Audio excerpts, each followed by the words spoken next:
Hey guys, welcome back to the channel. This is story about what if Naruto neglected by his family and Awakens Mangekyo Sharingan Part 1. Before I start, please do support for more amazing content and comments for Part 2. Do consider to subscribe my channel and share my video to your friends and check out the description as well. Let's start the video. The daughter of the late Madara Uchiha, Kushina Uchiha Uzumaki, though she never told anyone she was his daughter, had just given birth to her two beautiful babies. The little tan boy, with a tuft of yellow hair, blue eyes and 3 identical whisker marks on each cheek, she and Minato had named Naruto, meaning Maelstrom, also the main character of Minato's sensei, Jiraiya's book, The Tale of the Utterly Gutsy Shinobi, whilst the small tan girl with a red tuft, purple eyes, and the same whisker marks as Naruto, she and Minato had named Kiyomi, meaning pure beauty. Whilst Kushina was recovering, Biwako and Taji were silently cradling her children and Minato was just finishing up getting her seal, holding the Kyuubi, stable. Suddenly there was a noise, and a thump that sounded eerily similar to that of a dead body hitting the ground. She and Minato both whipped their heads around in search for what was wrong, when they both spotted it. The Sandame's wife, Biwako Sarutobi, as well as Taji lying there unmoving, a shadowy cloaked figure that donned a white mask with a black flame-like pattern on the left side, and a single eye hole loomed over the top over the now deceased bodies, with both of their children in his grasp. He spoke in a calm, even tone. Yandame Hokage Minato, step away from the Jinchuriki, or your children will die at the ripe old age of 1 minute. As Minato was trying to figure out whom this masked man was, he was unaware that the seal holding the Kyuubi was slowly breaking, until Kushina cried out in pain. Kushina! Shouted Minato with worry and alarm. The seal's not done. He thought glumly. The masked man repeated again, in his calm tone. Step away from the Jinchuriki, or do you not care if your children die? Hold it, Jay, just calm down. Minato tried to reason. You should take your own advice, Minato. I am perfectly calm. The stranger spoke mockingly. He proceeded to toss both children into the air. Naruto, Kiyomi! Kushina yelled with terror and worry as she saw her babies in the air, and the mysterious man aiming a kunai at each of them. There was a yellow flash as Minato teleported to his children, safely moving them from harm's way. I see, you live up to your moniker, the Yellow Flash, the masked man stated. But now what? He questioned. It was only then that Minato realized that the babies' blankets had several explosive tags covering them. Thinking fast, Minato safely removed the blankets and Hiroshined to safety, whilst the tags exploded, covering the now open area in smoke and debris. Minato! Kiyomi! Naruto! Kushina cried with worry. Meanwhile, Minato had Hiroshined himself and his children to their house. He had tucked them in whilst thinking of what the masked man could be planning. He tried to separate Kushina and me, and is here when the Jinchuriki's seal is at its weakest. Could he be after Kyuubi? He came to his realization and yelled in frantic panic. Shit! If he is, I'll have to go try save your mother. I can't let Kyuubi fall into anyone else's hands. Masked man and Kushina. After a while of staring at Kushina, he entered the seal, where he proceeded to use his Sharingan to control the Kyuubi. On the outside he spoke 3 terrifying words. Come forth, Kyuubi! Then it all happened. An enormous roar and a vile red chakra. The Kyuubi appeared in all its glory. We head for the village now, he commanded it. Stop! He heard Kushina weakly yell. He was quite surprised. She was still alive even after the extraction of the fox. He voiced his thoughts. You Uzumaki truly are something special. Even ripping a bijou from you won't kill you. It's only fitting for the Kyuubi to kill its former Jinchuriki. Kyuubi reared its paw back and struck. The smoke settled only to reveal Minato holding Kushina away from the attack. Kushina looked around urgently, and then asked with worry. Where's Naruto and Kiyomi? Relax, I have hidden them somewhere safe. Minato replied soothingly. Kushina settled down at this. Thank God. Minato, stop him, he has the Kyuubi and is heading for the village. Minato stopped in his tracks. Useless bitch couldn't even hold the Kyuubi back. He raged internally. He sighed. Oh well, she's on death's door anyway. I'll just make Naruto and Kiyomi weapons for the village. He thought the end part with glee, at the prospect of the village having 2 weapons. He then vanished with Kushina. House Naruto and Kiyomi. Minato and Kushina appeared in a yellow flash. Why? Kushina questioned quietly. Minato placed Kushina into the bed with Kiyomi and Naruto. Never mind, why just stay with Kiyomi and Naruto?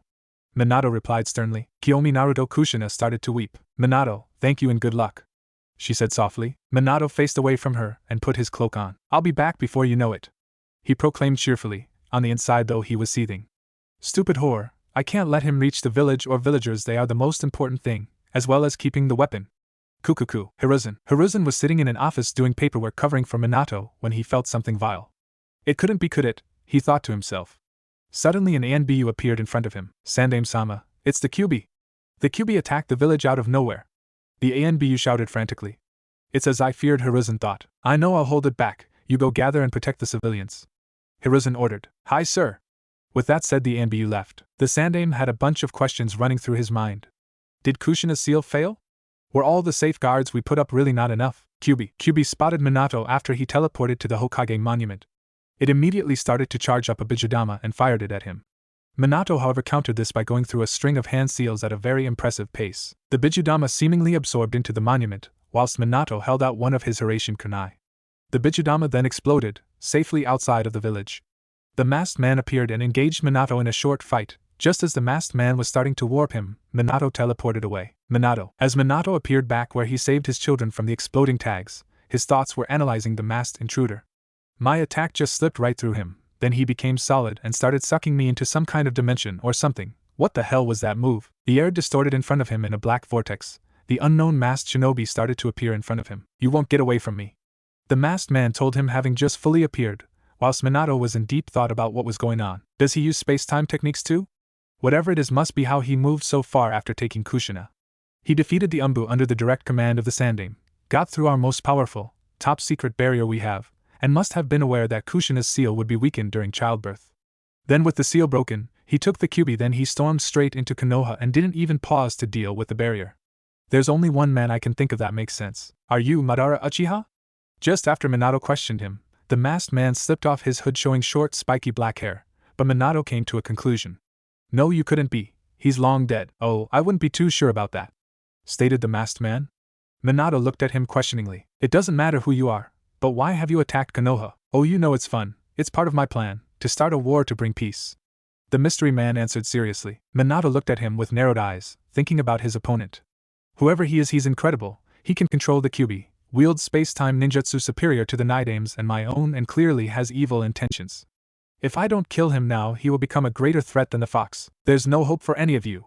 Knocked Minato out of his thoughts. The masked man charged him with a chain cuff to his wrists. Minato met his charge as he went to stab him with his kunai. The masked man, however, simply phased through him.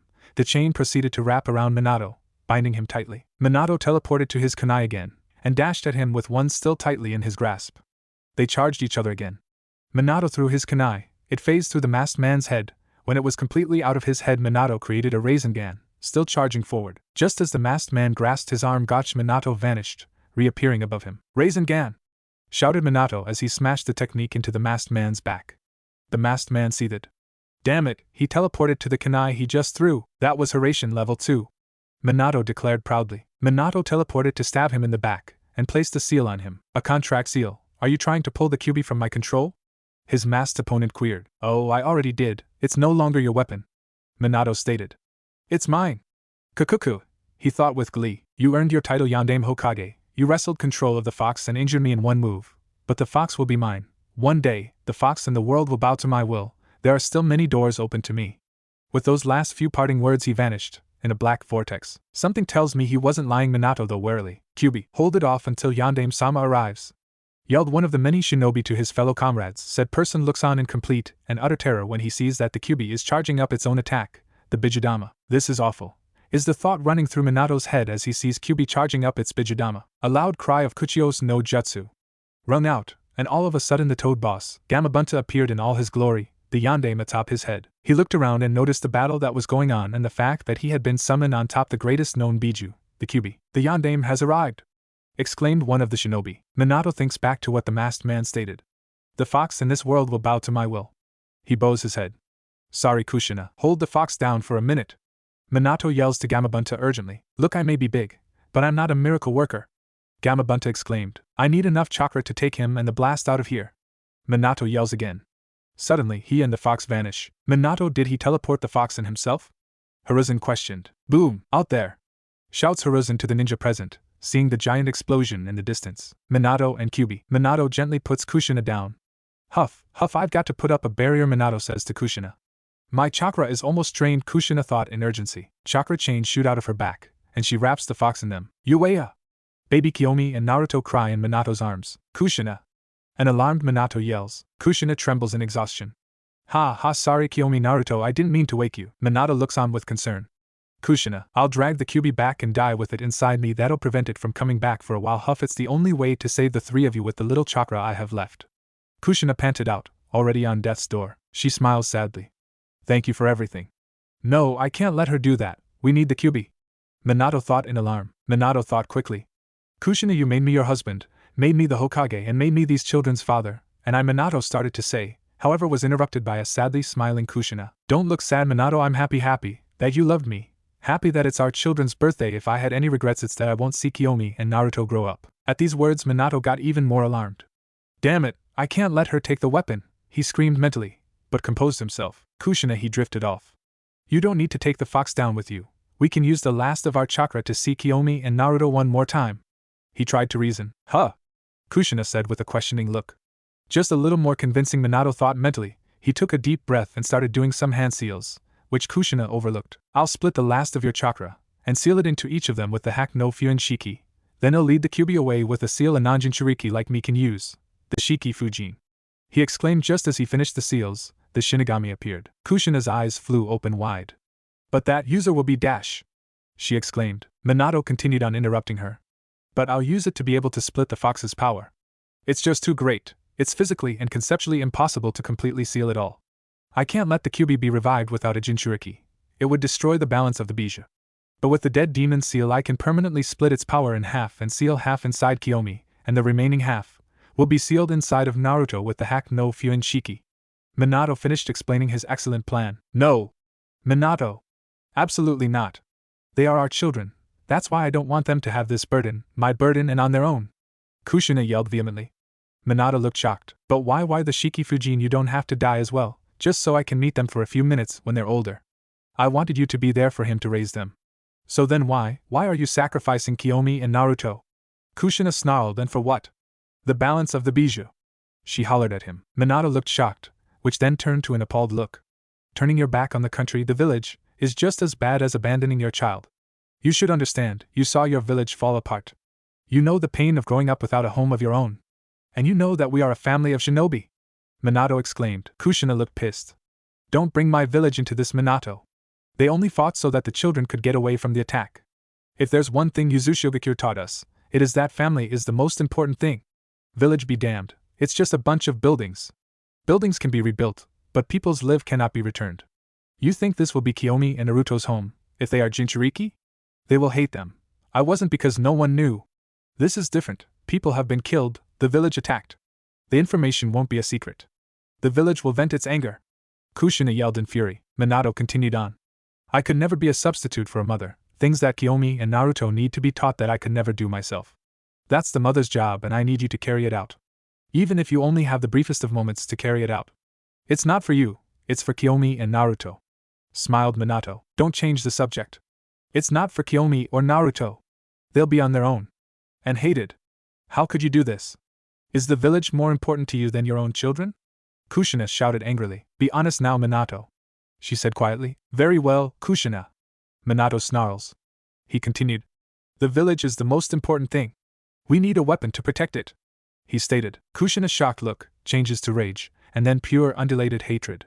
Her Sharingan activates and starts spinning wildly. I see, then I hate you. Minato Namikaze. I was actually starting to consider you my husband. But you're no longer my husband. You're not Kiyomi's or Naruto's father. And you won't ever be now. As far as I'm concerned, you're just a sperm donor. Kushina yelled in pure hatred and fury. Minato is shocked, but then he chuckles. I never loved you anyway. I used you for breeding a weapon. Even better, you're an Uchiha as well. At the thought of what her children would go through, and being left alone, hated, possibly even die. The emotional trauma affected Kushina. Her look gains even more hatred. The spinning Sharingan starts to morph, turning into a tri-bladed shuriken, her Mangekyo. If looks could kill. Kushina gave a hollow chuckle. I used you first, bastard. I wanted my children to be stronger than any. I couldn't find my destined mate, so I settled for the strongest. You're half Kagaya, half Senju. Haha. You didn't know though, did you? No, the Kyuubi informed me of your lineage. I only agreed for my children's sakes. You never even had sex with me. Ha ha. She cackled madly before continuing. It was simple to get pregnant. All I had to do was use my Sharingan to put you in Genjutsu, then erase the memory of my Sharingan and implant false memories if you broke free. Though you never thought to break out because they were used for pleasure, and you didn't need to suspect anything. Afterwards I got a semen sample and was artificially inseminated. That's it. Kahahaha. She finished cackling madly, as if insane. Minato shook with rage. He'd been outplayed, and he never even gotten laid to the whirlpool bitch. She was a fine piece of ass too. Who were your parents then? He questioned. There weren't any rogue Uchiha. That's right. I am Kushina Uzumaki Uchiha, the daughter of Madara Uchiha and Kasumi Uzumaki. And for using Kiyomi, Naruto and myself, I'm going to kill you! Kushina shouted. Minato looks shocked, then scared. And Madara Uchiha, he breathes shakily. He quickly tells the Shinigami to split the Kyuubi's chakra into yin and yang. He seals the yin half into Kiyomi. Damn you, cursed Yandame! Kyuubi shouts with hatred. Kushina's chains weaken due to losing more chakra with the use of the Mangekyo. Damn, can't get my revenge, sorry Musum, Sochi. Kushina sadly thought. Minato notices the chains weakening. Damn it, useless bitch, he thought. The Kyuubi takes a chance and tries to stab Naruto in order to not the last of his chakra be sealed. Minato and Kushina appear and block the claw from reaching baby Naruto. It pierces them through the stomach, however. Looks like you win, Namikaze, you monster! Kushina snarls. Minato smirks. Huh, looks like I do. He states smugly. Kuchios no jutsu. He yells. The Kyuubi and the Yandame, what the hell happened to you? The little toad yells in question, shocked. Gamatora, I'm entrusting you the key to both of the seals. Please hurry to Jiraiya-sensei and store yourself within him. Ordered Minato. I see Minato is making a new weapon for the village by making his children Jinchuriki, and saving the village. Hiruzen says in understanding. Got it. Replies Gamatora. Now that the Shiki Fujin in first half is sealed, all I have to do is repeat the hack no Fuin Shiki and seal some of Kushina's in my chakra. I don't want Kushina trying to corrupt the weapons, but they'll be too loyal by then and they'll need her to help control the fox, Minato thought. Cough, I don't have much time, Kiyomi, Naruto. I just want you both to follow this advice. Cough, don't be fussy eaters, eat lots and become big, beautiful children. Take your bath every day and go to bed early and sleep well. Try to make some friends, it doesn't matter how many, just make sure they are your real friends, people you can trust. Even a few is enough. Study your ninjutsu. I was never very good at it, maybe you will be. Everyone has things they are good at and things they're not. Don't feel bad if you can't do it at all. Make sure you listen to the academy teachers, but only the ones you trust. And remember the 3 shinobi vices. Don't borrow money if you can help it, save what you earn from missions, no alcohol until you're 20 and don't drink too much, it'll ruin your body. Kiyomi, as for men, don't pick someone like Namikaze, pick someone like I know your brother will turn out to be. Naruto, as for women, I'm a woman, so I don't know what to say, but there are only men and women in this world and someday you'll want a girlfriend, maybe more than one. Chuckle, try not to pick a weird one, try to pick someone like your mother, if only she knew. Kiyomi, Naruto, you're going to experience a lot of pain and suffering, always stick together, and you show those bastards the true meaning of pain. Just don't forget who you are and find a dream, a goal, and don't stop until you achieve it. Sniff, there is so much more. Sniff, that I want to teach you. Sniff, but just remember that I want to stay with you, and I will always love you, no matter what you do. Kushina finished saying, with a smile on her face. You bitch. You took all of my time. Minato yells in anger. He continues. Kiyomi, Naruto, don't listen to your motor-mouth mother, your weapons, you have no emotions, no fear, show your enemies pain and always protect your village no matter what. Hack no Fuin Shiki. With the barrier down, the Sandame collected baby Kiyomi and Naruto from the ceiling altar, and proceeded to inform the council of the news. Council chamber. Already in the chambers were the members of all 3 of the councils, Shinobi, Civilian and his advisors, the elders, Hamura, Koharu and Danzo. From the civilian side, well, he honestly couldn't be bothered remembering their names, they would just waste his time. From the Shinobi Council were Shibi Aburame, Fugaku Uchiha, Shikaku Nara, Inoichi Yamanaka, Chuza Akimichi, Murakumo Kurama, and vacant spots for the Senju and Uzumaki clans. He sighed. As he placed both Kiyomi and Naruto into their crib, he figured this would be a long evening. Sandame-sama, what happened to Yandame-sama? Inoichi questioned, looking around for Minato. Well, Inoichi, seeing as he's not here, I'm assuming something troublesome has happened to him. Isn't why you've called us here, Sandame-sama. Stated Shikaka as he focused his attention from Inoichi to Hiruzen. Nothing ever gets past you, does it, Shikaku? Hi, you're right, something has happened to Minato. Hiruzen answered. As soon as he said that, as he predicted, there were shouts coming from all of the directions of the council chambers. Hiruzen just rubbed his temples in irritation and sighed. He was right, this was going to be a long night. Silence, he ordered calmly. If you would just allow me a moment to tell you what has happened, we can deal with any issues at hand and get back to our homes and families quicker. As I'm sure all of you know by now, the Kyuubi has attacked the village. There have been numerous casualties. It just appeared out of nowhere. He paused to take a breath. Anyway, once the Kyuubi arrived near the village, numerous shinobi held the beast off until Minato arrived for battle. When he arrived, the Kyuubi was about to release a Bijudama. Luckily, Minato Hiroshined himself, the beast, and its attack outside the walls of the village. After that, he proceeded to grab twin orphans that were just born tonight in order to seal the Kyuubi into them. The Fuin jutsu he used cost him his life. It is called the Shiki Fujin. The reason it cost him his life is because the jutsu summons the Shinigami to separate the fox's chakra. He sealed the yang half into this child here, Naruto Uzumaki, he declared as he held the boy up to them. He gently placed him back after a moment. He then sealed the yin half of the Kyuubi into Naruto's twin sister, Kiyomi Uzumaki. This time he held up the red-haired baby girl. Now, as far as I know, the chakra inside of Kiyomi has taken the form Kyuubi as well, so there will be in theory 2 Kyuubis. However, both will only have half of the chakra of the original. After he finished speaking, he looked around to see the reactions of his fellow shinobi and villagers. Come on, please hate them so I can more easily mold them into weapons. He mused rather darkly, waiting for their reactions. 3, 2, 1, he mentally counted down. Just as he predicted, the chambers exploded in uproar, mainly from the civilian side. There were many calls of kill the demons, or finish what Yandame-sama started. Inwardly Hiruzen was cheering. On the outside, though, he had a barely visible smirk. Having enough of the noise, he raised some killing intent and bellowed. Enough, you fools! These children are not demons! Minato wanted you to see them as heroes. Another round of outrage was met with that statement. He sighed. Fine, I'll have to make some rules that will be followed. Am I clear? He asked again, influenced by some killing intent. Hi, Sandame-sama. Hiruzen sighed. Good. He cleared his throat. Now no one can speak about who the Kyuubi is sealed into in public, or to the younger generation. The official story is that Minato sacrificed his life in order to kill the Kyuubi. You are not to harm the children in any way. These are S-rank laws and secrets. Anyone who is foolish enough to do so will be punished with death. Does everyone understand? It was met with another round of outrage. Enough! Hiruzen bellowed with killing intent. I asked if everyone understood. Hi, Sandame-sama was a quickly chorused throughout the room. Hiruzen, Danzo exclaimed, getting his attention. I think the children should be put under me, to mold the perfect weapon for the village. Danzo proclaimed proudly. No, Danzo, these children will not be weapons. They are children, nothing more, and don't you forget that. Do I make myself clear? He spoke calmly, leaking a bit of killing intent. TCH fine, hi Hiruzen. All the while Sarutobi was thinking completely differently. Well, they won't be your weapon, no one's but mine. Kukuku. Alright, I will place the children in the orphanage now. This meeting is dismissed.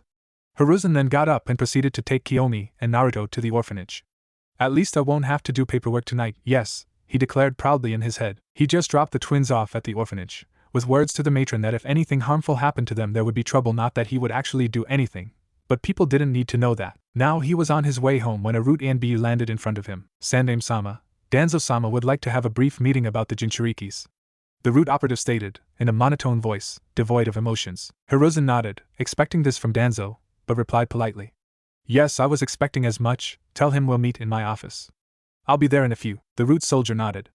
Hi Sandame-sama, Danzo-sama will be waiting. With that, the operative left to inform Danzo. Hiruzen continued on his trek to the Hokage Tower, opting to walk and enjoy the peace instead of using the Shunshin no Jutsu. Hokage Tower 5 minutes later. Upon arrival, Danzo was already seated in the office opposite the desk, calmly sipping upon some tea. He turned and faced his longtime friend and rival. Tea, Hiruzen? He offered. It'll be calming after the events of the Kyuubi's attack. Hiruzen simply nodded and moved to sit in the chair behind his desk. He took a sip of his tea and decided to get things started. Alright Danzo, I want you to use your route to spread around the identities of the Kyuubi Jinchurikis. Danzo looked a bit puzzled, and voiced his opinion. Why can't I have them? Make them loyal weapons, strong as well. Hiruzen shook his head. I want them to still retain emotions, but have them loyal to the village of their own. Free will set them with an impossible goal, like becoming Hokage. I will play the loving grandfather figure and manipulate them into wanting, no desiring to become Hokage. This will never happen, of course. They will remain loyal to Konoha through this though. They'll be strictly loyal to me, to the Hokage. If everyone hates them sans myself. Danzo nodded, liking the idea so far. He wouldn't have them, but they would be loyal weapons for Konoha. Very well Hiruzen, I'll have my route spread the news. You'll notice the effects by tomorrow. You really are the best manipulator, aren't you? You've been manipulating the council for years. Hiruzen nodded, chuckling a bit. Yes, I have Danzo. Nothing is more important than Konoha. Danzo nodded in full agreement. Very well then, good night Hiruzen. He nodded. Good night as well Danzo. I look forward to seeing the news spread by tomorrow. With that said, they both went their separate ways, having thoughts about how the plan would carry out in some years' time. Konoha was safe. It would stay strong. Tonight was a good night, bar the attack and loss of some shinobi. Time skip 3 years 11 months 3 weeks later. Kiyomi and Naruto are in their small room in the orphanage, sleeping, cuddling together on their single futon. It was old, moldy and filled with holes. It was a terrible place, but they were getting through it, little by little, day after day. They were both mostly confined to their room when in the orphanage, only allowed out to use the toilet or bath.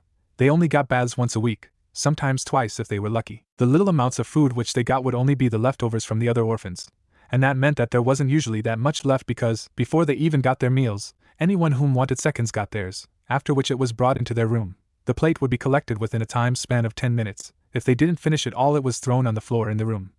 Even if there was only enough for one of them to eat, he would always give it to Kiyomi. His precious Minato. When they were allowed to play outside, it was never with the other children. So at first they would wander through the village looking for things to do. They however stopped this as they grew very uncomfortable with all of the hostile glares and muttering thrown their way. They now instead opted to go play in the forests just outside the orphanage. If they were ever home late, even if only by a minute, they would be locked outside and forced to spend the night outside. They learned this after it happened on 3 separate occasions. Whenever it would happen, Naruto would make sure Kiyomi was warm, then he would worry about himself, though most of the time they would snuggle together to keep warm, inside one of the hollowed-out trees they found in the forest. They are very smart children. Naruto could somehow sense emotions, and he always felt these vibes of ill intent towards Kiyomi and himself from the old man that they had dubbed publicly Gigi.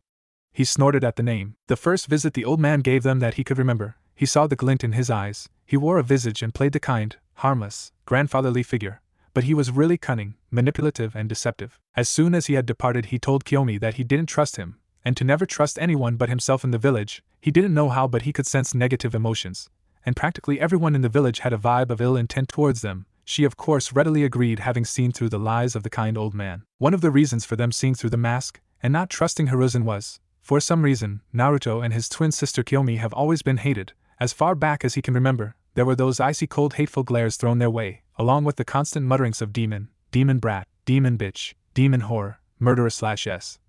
These were just some of the colorful names that the people of the village had given them. What did they ever do to deserve this? Both Kiyomi and he have tried asking their Gigi, but whenever either of them would bring it up, he would just avoid the question, or say, "I'm sorry, Kiyomi, Naruto, but I don't know." Another one was, "Just give them time, Kiyomi, Naruto. I'm sure they'll come around." His personal favorite was the one that they received after a beating. Naruto would say how he hated the villagers that did this to him. The old man would shake his head in disappointment. "I've already told you, Kiyomi-chan, Naruto-kun, just give them a chance, they're good people, just confused." Naruto would always narrow his eyes at that. Where was his and Kiyomi's chance? "Well, if they won't give us a chance, then neither shall we. I'll show them all, they'll pay for what they've done to Minato-chan and I," were the rather dark thoughts that came from Naruto. Orphanage. Kiyomi in Naruto's room. "Naruto and I." A little malnourished red-haired girl asked a slightly taller, malnourished boy. "Yes, Kiyomi-chan, what is it?" Naruto asked Kiyomi curiously. She looked almost like she was going to cry. "WNAR sniff, we going to get sniff out of H here?" "Sniff, I don't like the orphanage." "Sniff?" Kiyomi asked quietly. Naruto's face softened. He replied as he brought her into a hug and rubbed her back soothingly. "As soon as we can, Kiyomi. I know you hate it here. I do as well. How about we ask Gigi?" He spat the name out like it was poison on his tongue. "If we can get an apartment together. After all, our birthday is coming up soon." Kiyomi looked at him with large, hopeful, wide violet eyes. "You really think so, Nai-san?" "Databane!" she shouted brightly. He quickly clamped his hand over her mouth. "Sure, Kiyomi, not so loud. We don't want to get into trouble or anything," Naruto said quietly. Kiyomi looked downtrodden. "Sorry, Naruto and I." Naruto brought her into a hug again. "It's alright, Kiyomi. I know how much you want to get out of here. I do too." He kissed her forehead. "Come on, Kiyomi. We should get back to sleep. We need to keep our strength up, and rest more with how little food we get." "Okay, Nai-san, good night, I love you," she murmured as she started to lie down. "I love you too, Minato-chan," Naruto whispered as he too drifted off to sleep, holding his sister in a tight embrace. The next day, Naruto opened his eyes as the light shone through the hole-filled curtains of their room. He looked down upon the still resting face of his twin sister Kiyomi. He almost yelled out kawaii, with how she looked, so peaceful and cute. He brought his arm around her again as he drew her back and close. She snuggled into the warmth, and he just lay there waiting for her to awaken. About 10 minutes later, curious purple eyes flew open, flickering around the room. "Good morning, Naruto and I," she mumbled as she rubbed her eyes with her balled-up hands. Naruto smiled. "Good morning, Kiyomi-chan," he replied happily. "Hey Kiyomi, I've done some thinking. You know how we want to be ninjas when we're older? Well, when we're strong enough and ready enough, let's leave this hellhole of a village. Databale," Naruto whispered with determination shining in his eyes. Upon realizing he said his cursed verbal tick, his eye twitched in irritation. Kiyomi's eyes looked at him with the same amount of determination. "Yosh! Let's do it! I can't wait, Tebane!" she exclaimed excitedly. Naruto chuckled in amusement. "Neither can I, Kiyomi-chan." "Either can I." "Naruto and I," Kiyomi questioned quietly. "Yes, what is it, Kiyomi-chan?" Naruto queried curiously. Kiyomi looked hesitant. Do you think that Ka-chan and Tusan are alive and they just hate us like everyone else, or that they died in the Kyuubi attack?" Naruto smiled sadly. "I think that they are dead. But if I find them alive and they hated us, I will destroy them for leaving us to this hell." Kiyomi smiled hearing that. "Okay, Anaikun, thanks, you always know how to cheer me up, and you always care for me." The door to their room swung opened. "You little monsters are allowed outside, be back by 6. One of the more crude matrons snarled sternly. "Yes, ma'am." Naruto spoke in a monotone through gritted teeth. He grabbed Kiyomi's hand and led her out of their room, and out of the orphanage, and towards the forestry that they have grown to love. Forest. Yuga was watching over her sensei Kushina's kids. She loved them dearly, and Naruto was a cutie too. Kiyomi is of course as well. She decided today that she would teach the Kawarimi no Jutsu, along with Henji no Jutsu. The main reason is to make it easier for them in the village, as well as paying her sensei back. She was apprenticed to Kushina after all. She was like a mother to her, being an orphan and all. Yugao decided it was time to reveal herself. She jumped down from the tree she was hiding and she held up her arms as if to say she wasn't a threat. She proceeded to take off her mask and give the kids an explanation. It's alright kids, you needn't worry, I won't harm you. My name is Yugao Yuzuki. I'm one of the if not the only ANBU protector whom actually does their duty of protecting you. I want to help you both. Do you want to become a shinobi in Kunoichi, because I'm willing to give you some help? She inquired, intrigued for their reaction. Yes. Naruto shouted boisterously. Yugao chuckled at his eagerness. It reminded her a lot of Kushina. I do as well. Kiyomi chimed in, eager to become a great kunoichi. Yugao smiled. Very well then, listen up. I'm going to help you to unlock your chakra and teach you the hand seals to the Kawarimi no Jutsu and the Henji no Jutsu. Both children nodded eagerly. Okay, now listen closely. Yugao ordered seriously. Chakra is essential to even the most basic technique. It is the molding of the physical energy present in every cell of the body, and the spiritual energy gained from exercise and experience.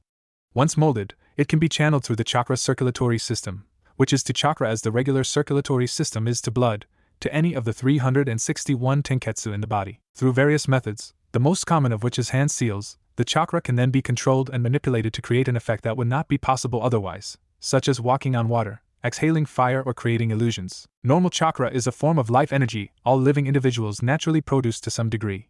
Contained in the chakra coils that mainly surround and connect to each chakra-producing organ, the energy circulates throughout the body in a network called the chakra circulatory system, similar to the cardiovascular system. Certain groups, such as ninja, have learned to generate more chakra and release it outside their bodies through their tenketsu in order to perform jutsu. Of the many different types of techniques, ninjutsu, genjutsu, dojutsu, and so on, all require the use of chakra. However, taijutsu is different, usually requiring no chakra use whatsoever. Stamina is all that is needed. While the ninja still needs a set amount of chakra to live, i.e. life force energy, regular taijutsu doesn't require any active molding or manipulation of chakra, with few exceptions. A standard attack like a punch or kick falls into this technique category. Chakra is the resulting form of energy when two other forms of energy are mixed together. The two energies are referred to as physical energy and spiritual energy. Physical energy is collected from the body cells and can be increased through training, stimulants, and exercise. Spiritual energy is derived from the mind's consciousness, i.e. the soul, and can be increased through studying, meditation, and experience. Having these two energies become more powerful will in turn make the created chakra more powerful. Therefore, practicing a technique repeatedly will build up experience, building up one's spiritual energy, and thus allowing more chakra to be created. As a result, the ninja is able to do that same technique with more power.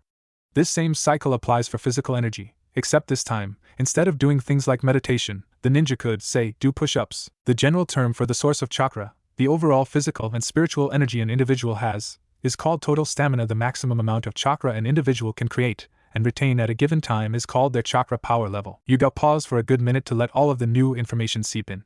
She spoke up. Alright, are you both ready to see the hand seal to unlock your chakra? Upon having both children nod, she started to show them the seal. She placed her hands in the ram seal and started to explain unlocking chakra. Alright, to unlock your chakra, place your hands in the seal, the ram seal as it is known, and close your eyes. Dig within yourself until you feel a source of warmth in your stomach. When you feel this, try to bring it forth. Through this action you will successfully unlock your chakra, though you may not get it on your first attempt. Copying her hand seal correctly the first time, which surprised Yugao, Naruto nodded to himself. He closed his eyes and took in deep calming breaths, breathing in and out slowly. Alright, time to do this. It's for Kiyomi-chan, I won't fail, and I'll do this on the first time, learn jutsu, and protect her. Protect Kiyomi, that's my nindo. Naruto thought to himself. About a minute into the silence he found it. It was a humongous sea of warmth. He gently and carefully pulled at it, trying to draw it out successfully. Alright Naruto, easy, easy, and there, he thought. With a final struggle he succeeded in pulling forth and unlocking his chakra. Around Naruto was a clearly visible blue glow of chakra. It was swirling around him rapidly, and it seemed to wrap him in a flame-like aura. She felt him gathering his chakra and it was increasing. My God, to not only find it but to pull forth your chakra on your first try and at this age. He might truly be a prodigy, greater than even Itachi. She thought. Her eyes snapped open when she felt his final tug and the dams opened. Her eyes widened in surprise. She could clearly see his chakra swirling around him, a deep, beautiful blue. It's truly unique, and this level he must have genin level reserves, and at this age. That's incredible. By the time he's 8 or 9 he'll have jounin level, and probably between ages 11 and 13 he'll have kage level. What incredible, frightening potential, she thought. Wow, and Aikun is amazing. I can feel how warm his chakra is, and he unlocked it on his first try too. Okay, my turn now. Kiyomi thought in awe and determination. Kiyomi mirrored the hand seal that Yugao showed them, and that her brother just used, surprising Yugao as well. She closed her eyes and took several deep calming breaths. Alright Kiyomi, you can do it. Show Aikun how great you are. Kiyomi thought to herself in determination. She felt the massive sea that was her chakra. It felt incredible. It held such a warm feeling too. She gently and carefully tugged at it, slowly drawing it out. Just as she was about to succeed, she felt her grip on it weaken and she lost it. Kiyomi's eyes sprung open, a whirlpool of emotions. The main emotion, however, was sadness and self-loathing. She sniffled. I'm so pathetic. I'm sorry, Naruto and Yugao-sensei, please forgive me. She pleaded, tears streaming down her face. Naruto approached her and wrapped her in a comforting hug. Hey, it's alright Kiyomi-chan, you'll get it next time, alright? He asked, trying to cheer his beloved Minato up. She sniffed again before replying. Why, you really think so, Naruto and She questioned him hopefully. Naruto stared into her large watering eyes. Have I ever lied to you, Kiyomi? He asked. She shook her head furiously in reply. No, and-chan. I'm sorry, I'll try again. Kiyomi gave him a big grin, wiping her eyes free of tears. I'll get it this time, Tebane. Naruto returned a smile. Yeah, I'm sure you will, Minato. Naruto replied, having complete faith in his sibling. Kiyomi repeated the same steps as before, closing her eyes in concentration and taking several deep breaths. She gripped in the warmth that was her chakra, and proceeded to slowly but surely bring it forth. All of a sudden she, like Naruto before her, erupted into a magnificent blue, flame-like aura that was her chakra. Her eyes flew open and she smiled a megawatt smile whilst cheering. I did it, Naruto and On only the second try too. Yes. She was ecstatic. Naruto smiled kindly and proudly at her before replying. Yes you did, Kiyomi-chan, yes you did. Yes, you did, exceptional Kiyomi. Barely anyone can unlock their chakra on the second attempt, and on the first day, let alone on their first try, and day for that matter. Yugao stated, immensely proud of her sensei Kushina's children. Kiyomi's use of Kushina's verbal tick Tebane didn't escape her notice either. She idly wondered if Naruto inherited it as well. Alright, now listen up again please. Yugao started, wanting to get to the next part of the lesson. Now that you have both unlocked your chakra, I would like to show you the hand seals for 2 of the basic E-rank academy jutsu. They are the Kawarimi no Jutsu and Henji no Jutsu. The Henji no Jutsu will be especially useful for you both. It allows you to turn into someone else. You both will be able to go into shops more easily, as well as go unnoticed by any civilians in the village, unless they have any prior ninja training, which is highly unlikely. She finished explaining. Both children nodded enthusiastically to her, eager to start on the next lesson in becoming a shinobi and kunoichi respectively. Alright, I'll show you the hand seals for the Henji no Jutsu first. Now follow closely and do them with me. The first one is Inu. Yugao started, moving her hands and figure into position. Both Naruto and Kiyomi followed her lead, surprisingly getting it correct on the first attempt. Great, okay, the next one is I. Upon having her hands in place, she glanced at the twins to see how they were doing. Again, both got it on the first try. It was to be expected though, and both of them were very simple seals. Great job guys, keep it up, she encouraged. Now, onto the last one for the Henji no Jutsu, it's Hitsuji. Yugao had to correct them several times, but it was still extremely impressive how quickly they caught on, having no prior experience with hand seals and all. Okay, you two, now I want you to run through the seals several times before actually attempting the jutsu, not too fast though. 30 minutes later, after practicing the hand seals a multitude of times through, to Yugao's satisfaction, she thought they were ready to give the jutsu a shot. Alright, all you have to do are those 3 hand seals and channel some chakra. So who wants to give it the first go? Yugao inquired. Kiyomi immediately looked to Naruto. He smiled. You go first, Kiyomi-chan, I think you'll do great. Kiyomi nodded appreciatively and gave a slight smirk. She ran through the hand seals at fairly slow pace, exceptional for a 3-year 11-month 3-week-old. After completing the 3 required hand signs, she channeled some chakra and shouted out Henji no Jutsu. A cloud of smoke enveloped her, shielding her from both Yugao and Naruto's view. When the smoke cleared, Naruto's eyebrows rose, and Yugao had a small smile on her face. Well, how did I do? Kiyomi questioned anxiously. Yugu chuckled slightly, but replied nonetheless. You did great for your first attempt, Kiyomi-chan. Keep practicing and you'll have it down pat in no time at all. Yeah, you were great, Minato. Naruto chimed in. Ah, really? She questioned. Yugao nodded. Yeah, really, in all honesty, you've done better than most at it. Just keep practicing it, and you'll have it perfected in a month tops, I guarantee. Kiyomi beamed at the praise. Yugao turned to Naruto and motioned for him to go. It's your turn, Naruto-chan. she said. Naruto pouted at the suffix but nodded and got into position nonetheless. He went through the seals at a slightly faster pace than Kiyomi, and with an exclamation of Henj no Jutsu the area was covered in smoke, again. The smoke cleared and revealed Naruto standing there, with a pretty decent Henj, not perfect, but close. Very good first attempt, Naruto. I'd say 3 weeks of practice, and you'll have it mastered, visual-wise at least. Yugao told him. Naruto nodded. Great, we'll practice it each day, a few times each day to get it better. Suddenly Yugao looked saddened. Sorry you two, I've got to go, duty calls. I brought some scrolls for both jutsu in case I didn't have enough time, here take them. I'll see you soon, good luck. With that Yugao chucked them the scrolls, slipped her mask on and jumped back into the trees, vanishing from sight. Naruto sighed, pocketing the scrolls. He was enjoying the extra company. Come over here, Kiyomi-chan. Kiyomi followed as per his request. Naruto dropped down under the shade of one of the trees and began to rummage through his pockets. Kiyomi looked on curiously. A few seconds later he pulled out a folded piece of paper and a pencil. He started to write something down. Kiyomi plopped herself down next to him and looked at the paper curiously. Where did you get the pencil and paper, Ai-chan? She asked curiously. He smirked in response. Why, I borrowed it from the orphanage, Kiyomi, he said gleefully. He went back to scribbling a few more things down. He then turned and faced her. I figured if we are leaving we should have a plan, he informed her. She nodded. It was logical. What do you have so far in Ai-kun? She questioned him. He smiled back, and faced the paper towards her, showing Kiyomi and Naruto's plans. Nothing yet, Kiyomi-chan. I was thinking we could talk about it for a few hours. She nodded in excitement. Well then let's get started, Tebane, she exclaimed, pumping a little fist in the air. Naruto smiled. Yeah, let's get started. Several hours later, Naruto and Kiyomi had just finished discussing what plans they had to make and taking notes about them. Naruto noticed the sun was setting and turned to Kiyomi. Kiyomi, I think we should head back, the sun's starting to go down. But let's get a drink first. Good idea, Ai-chan. Let's go. Walking through the forest was a nice, peaceful, calming walk. However, walking to the taps where they could get a drink was a bit different. All of those cold glares on them, it felt so unnerving. The constant mutters, whispers, they were everywhere. They couldn't hope to escape. Naruto and I don't like the people, they're all bad, scary, meanies, Kiyomi exclaimed, clearly frightened by the viscous display. Naruto took note of this and tried to soothe her. I know, Kiyomi-chan, I know, just keep going and ignore them. It's best we just get in and out of town and back to the orphanage as quick as possible. Yeah, okay. Kiyomi agreed quietly, arriving to where the taps where they quickly got the drink and headed back to orphanage. Once arriving outside the orphanage they quietly snuck in the door and went straight to their room. If they didn't they would just get yelled at and cause more trouble. It wasn't worth it. Inside their small bedroom whilst they waited for their meal they began discussing about training plans. Naruto was the one that got the conversation going. Alright Kiyomi, we'll need to build up physical strength first, so we'll need to eat lots of nutritious foods to be able to develop our bodies properly. Along with the foods we'll need to do push-ups, sit-ups, pull-ups, and we'll also need to do some running to build up leg muscles, so that means squats as well. Kiyomi looked at him questioningly, voicing her concerns. But Naruto and how are we supposed to get healthy food when we can barely get anything here?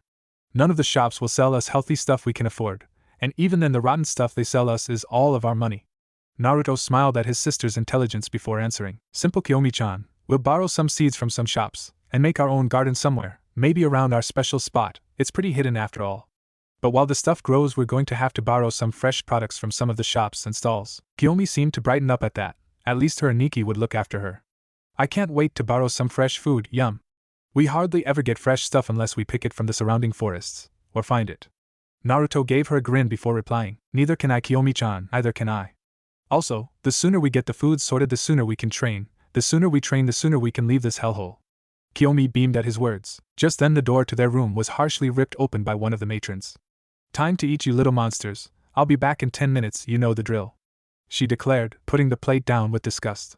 She then proceeded to slam the door and storm away. Probably just in a hurry to get away from the demons, Naruto thought, snarling while clenching his fists. He turned to Kiyomi and gently spoke. You have your fill first, Minato-chan. Kiyomi gave a grateful smile, while her stomach grumbled. Thanks, Anai-kun. She then proceeded to dig into the meal, eating exactly half. Are you sure you've had enough, Kiyomi-chan? Naruto asked in concern. Yup, was the simple reply he got. Okay then, I suppose we'll have to look for food in the forest tomorrow or borrow some from one of those shops, and we'll need to get those seeds too. With that said, Naruto dug into the small meal, after the matron had stormed back into the room, snatched the plate up and left, slamming the door again. Both siblings sighed. If they didn't bathe in the lake again today, they wouldn't be clean. It's time for bed, Kiyomi-chan, Naruto said gently to his beloved Minato. Hi Naruto-kun, she mumbled out, rubbing her tired drooping eyes. Naruto grabbed her hand and gently led her over to the bed. She climbed in and under the thin sheet first. Naruto soon followed her. He wrapped his arms around her tightly in a protective embrace, one she always felt safe in. "Good night, Kiyomi-chan," Naruto whispered gently, kissing her cheek. "Good night, Naruto-kun," was the sleepy reply before they both drifted off to sleep in a comfortable embrace. Next morning, 5 a.m. Orphanage bedroom. Naruto took the piece of paper titled Kiyomi and Naruto's plans from the previous day out of his pocket. He glanced at what was written on the paper. Train to get super strong. Join the Ninja Academy. Graduate from the Ninja Academy. Leave the village. It was a really short list, but they didn't know what else to write or what would be in between these events. But they were the essential key roles in their dream of leaving the village. He was sure they would have a lot more things added to the list as time went on, obviously more detailed, dangerous, and secretive plan, but this was a good start, great motivation. If he trained to be strong and joined the Ninja Academy, they were according to the list halfway done.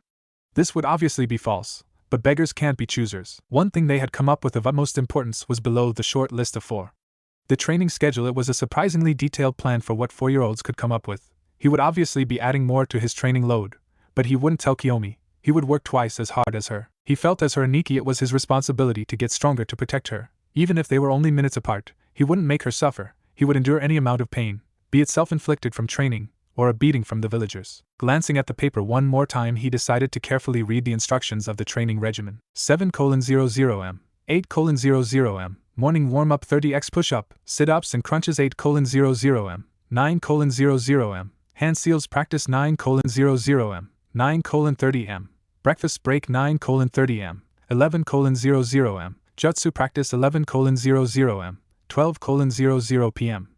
Meditation 12:00 p.m, 1:00 p.m, lunch break 1:00 p.m, 4:00 p.m, 2x physical exercise, 5x running laps, 50x push-ups, sit-ups, crunches, pull-ups, squats, 100x kicks and punches each limb 4:00 p.m, 5:30 p.m, cool down, hand seals, jutsu practice 5:30 p.m, 6:30 p.m, shogi, go, mind stimulus activities 6:30 p.m, 7:00 p.m, go. Back to orphanage, have dinner, talk 7:00 p.m, 8:00 p.m, study theory 8:00 m, 9 o'clock am free time, talk 9:00 p.m, 9:30 bed. After reading the schedule again, Naruto made a mental note to try and do double of each exercise, to get the best as quickly as possible. He got started. 15 minutes later, 46, 47, 48, 49, 50. Naruto finished chanting his first set of 50 push-ups. It wasn't quite double. However, he would add a single repetition every day to become stronger than he was the day before. On to sit-ups now, he thought. Naruto started on his sit-ups, keeping track of each one in his mind. 1, 2, 3, 9, 10, 11, 16, 17, 18, 19, 27, 28, 29, 35, 36, 37, 48, 49, 50. 15 minutes have passed since he started doing the sit-ups, bringing the time to 5:30 a.m. Now on to meditation to relax the muscles and clear the mind, as well as revising the training schedule. After 10 minutes of meditation, he decided to move on to hand seals practice for 20 minutes, bringing the time to 6 a.m. Next, he decided to go over some basic Fuinjutsu theory. It was actually in one of the scrolls from Yugao.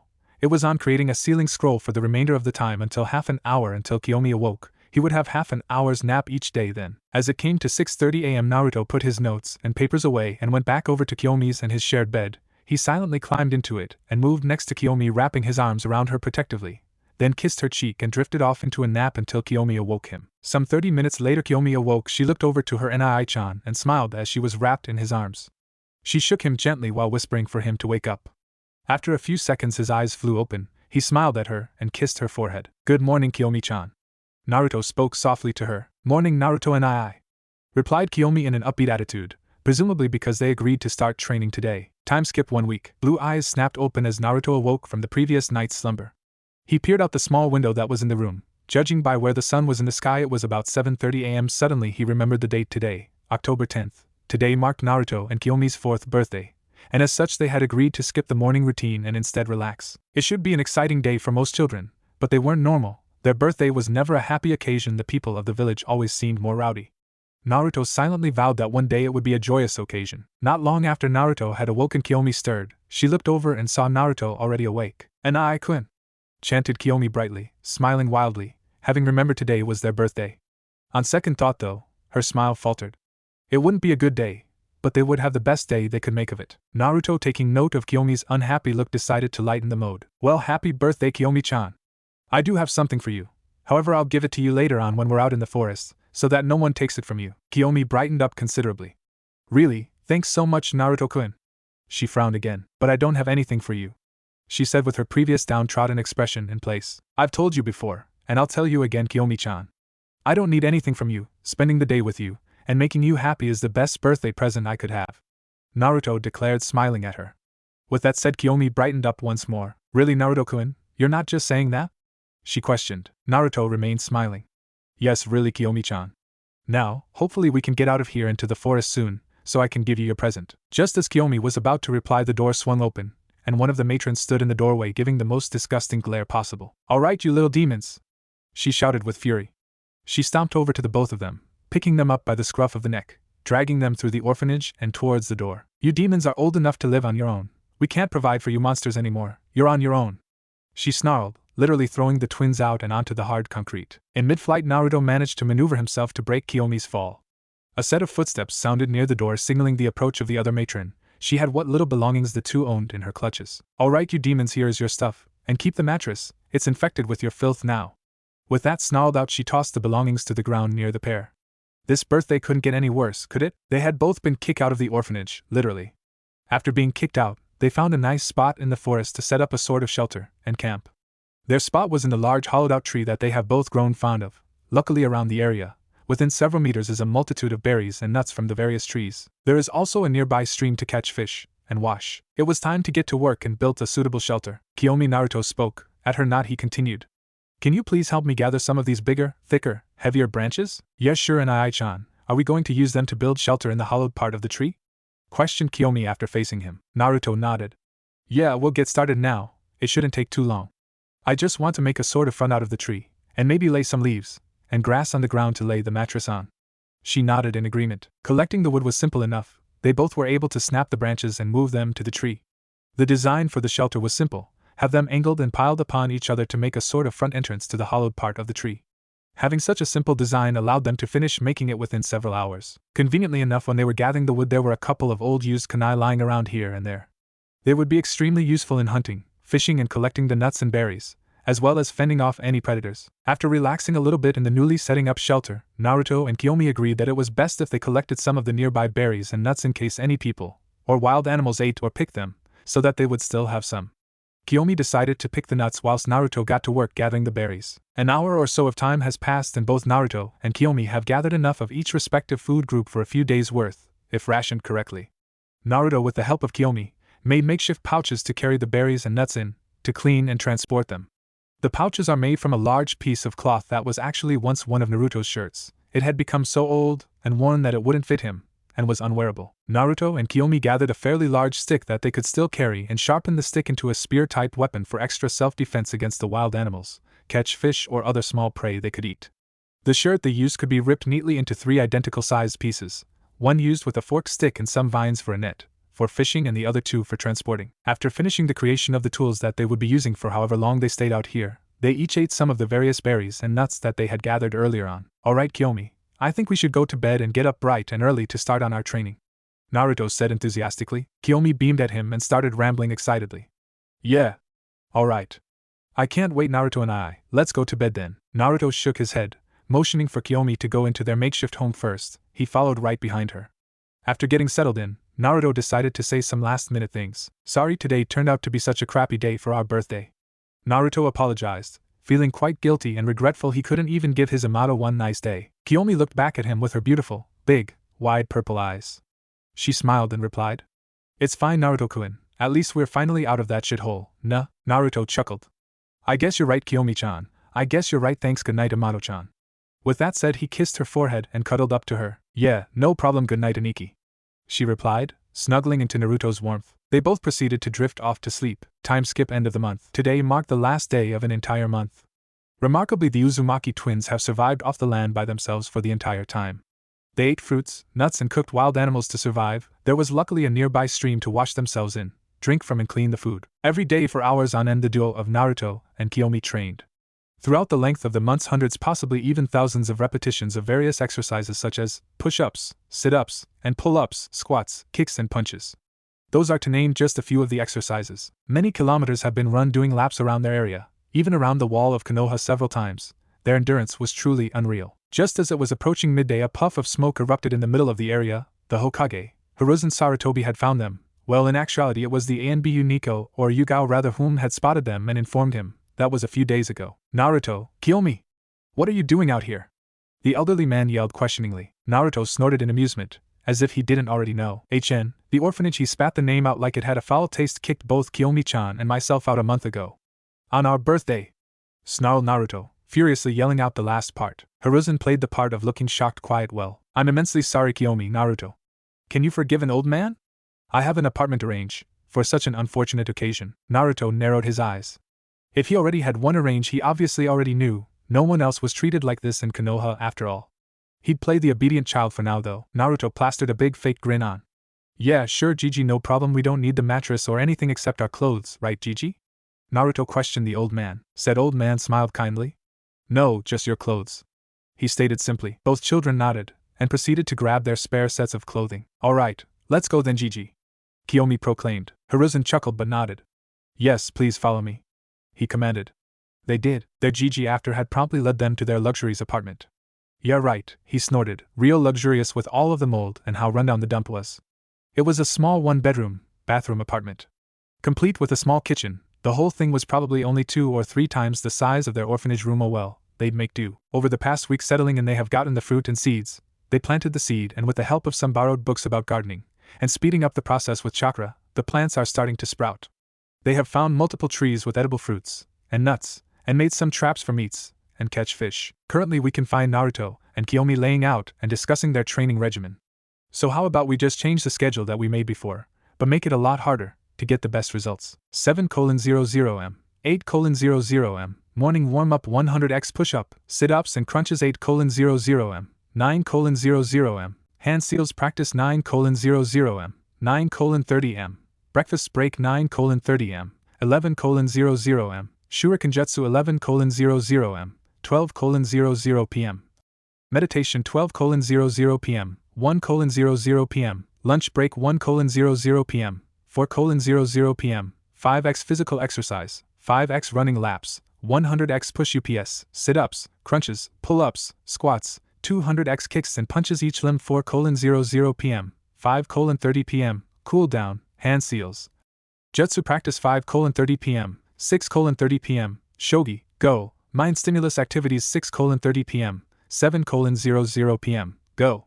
Back to orphanage, have dinner, talk 7:00 p.m., 8:00 p.m., study theory 8:00 m, 9 o'clock m, free time, talk 9:00 p.m., 9:30 bed. Later we'll borrow some books from the library like Fuinjutsu, and get some weighted clothing for training and a go and shogi set for the mind, Naruto explained to Kiyomi. She nodded enthusiastically. Yeah, it sounds real good, Aniki, using the old one as a base form for any future training we will do, and we can just add more reps to this as well as a few other things as we get further. Naruto smiled at her, already liking the sound of that. Whenever doing any training, Naruto always pushed himself to the limits and beyond. When doing laps of a field, he would do them until he was about to collapse. Then he would drag himself to a resting place, which was usually under a tree.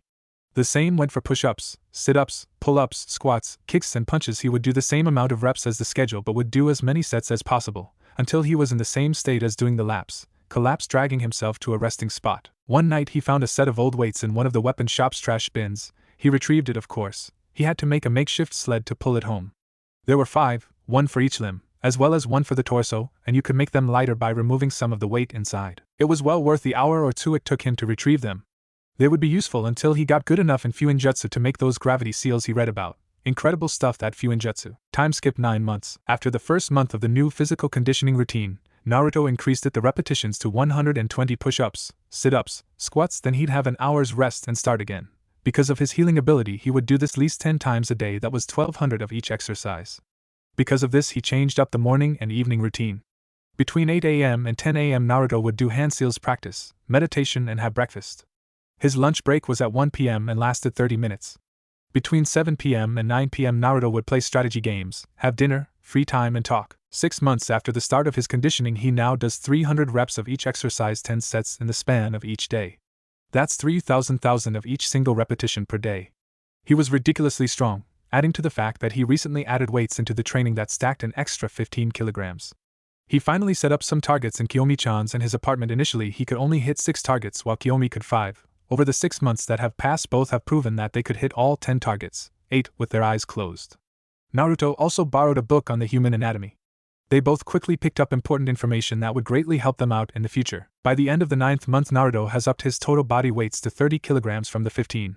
After 3 months of strenuous training, he has slightly altered the training program for maximum efficiency. He does 300 push-ups, then have a 10-minute meditation cool-down, 100 sit-ups followed again by a meditation, 300 pull-ups, meditation, 10 laps around an area of approximately 10 kilometers, meditation, hold a bridge for 10 minutes, meditation, 300 punches with each arm, meditation, 300 kicks with each leg, meditation, shuriken and kunai throwing practice, followed by some hand seals practice. He would do 15 sets of this insane exercise schedule. That's a total each day of 4,500 reps of push-ups, sit-ups, pull-ups, punches and kicks, 150 kilometers of running each day and 150 minutes of holding a bridge position. It was one hell of a workout, especially for one so young. Naruto, however, does all of this without complaint or hesitation. He didn't stop doing any of the tasks part way until he completed a whole task. Only then would he get a drink, then he would continue. This routine was usually from Monday to Friday. Saturday and Sunday, however, were slightly altered training regimen.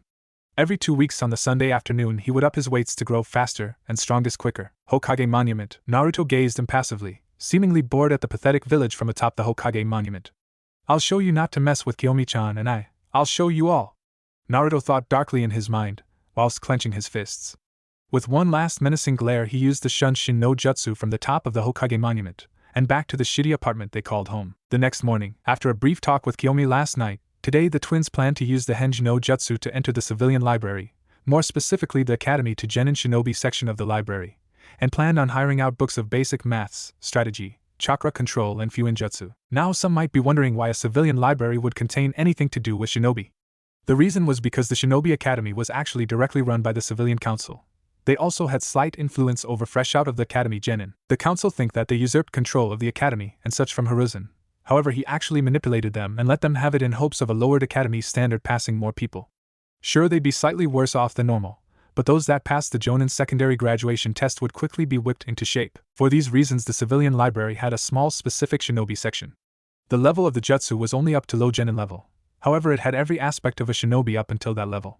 Taijutsu, ninjutsu, genjutsu, shurikenjutsu, kenjutsu, fuinjutsu, medical ninjutsu, and chakra control. These were all of the aspects of shinobi that were up to low genin level that could be found in the civilian library. Naruto opened his eyes and took in the small room which was their bedroom. The single futon that they shared was in surprisingly alright condition, compared to the rest of the house. Naruto checked out the window and gathering from the sun's position in the sky believed it to be about 7 a.m. He groaned and rubbed the sleep out of his eyes. He could hardly wait to proceed with today's plan of getting some shinobi information from the library. Naruto turned his head back towards his Amato-chan. He smiled at her sleeping form, but decided to wake her up. She'd be pretty mad if he didn't. Kiyomi, whispered Naruto, shaking her gently before continuing. Come on, wake up, we've got to get started on today's plan. Remember, we're using henge to get inside the library. Her body shifted slightly as she groaned a little. She lifted her head up off the pillow and looked at Naruto. Upon seeing his smile she returned a brighter one, eager to get into the plan. Yeah, I know, I really can't wait. And Aikun. Oh, I wonder what they'll have. How many jutsu? I hope we don't get notice. Oh, let's go soon, Tebane. She yawned before replying excitedly, as showed from her verbal tick. Naruto chuckled at her antics. I'm excited too, Kiyomi-chan. Let's get dressed, have breakfast and head out then, he said to her. She nodded in agreement. Naruto changed into a black t-shirt with a red spiral in the center on the front. For pants he wore simple cream cargo shorts. Mito wore a similar shirt but in deep blue. She also wore cargo short the same color as Naruto's. Moving out of their shared bedroom they opted to have a few cups of ramen each. True, it was their favorite food, but it being not very healthy or nutritious they only ate it a few times a week. It was more because it was cheap in price. Alright, can we go to the library now, Naruto and I? Kiyomi questioned, eagerly wanting to go. Naruto gave her a grin. Yes, we can, Kiyomi. Remember though, we have to henge in an alley near the library in order to make it, and not be spotted by any ninja. Kiyomi nodded. The whole entire plan would be in jeopardy if people knew they could do any jutsu. They'd probably try to ostracize them even more by claiming that the demons are regaining their demonic powers or some such nonsense. Naruto and Kiyomi stepped out the front door before Naruto locked it and pocketed the key. Since it was still fairly early in the morning, the streets were overly populated for the walk to the library. They of course still got the usual hateful, icy glares. Some people simply choose to not acknowledge their existence. Most glared, however. Upon reaching the quite large building known as the library, Naruto checked around and saw that no one was actually out the front, much to his relief. Still being cautious though, he discreetly peered around the side of the building, down an alleyway to see if it was clear. Upon inspection there was no one there. He grabbed Kiyomi's hand and dragged her down the alley. Naruto had them both hidden behind a part of the wall in order to make sure they weren't spotted, nor were there hinges. The twins simultaneously went through the 3 practiced hand seals and quietly whispered Henge no Jutsu. A small puff of smoke enveloped their forms. It cleared a moment later, and in their places stood a simply dressed pair of civilians. The male looked about the age of 16, roughly standing at 5'6", with short brown hair and black eyes, identically clothed to Naruto sans the red spiral. The female was about the same age, 16. She stood slightly shorter than her male companion at about 5'4", with shoulder-length blonde hair and sapphire eyes.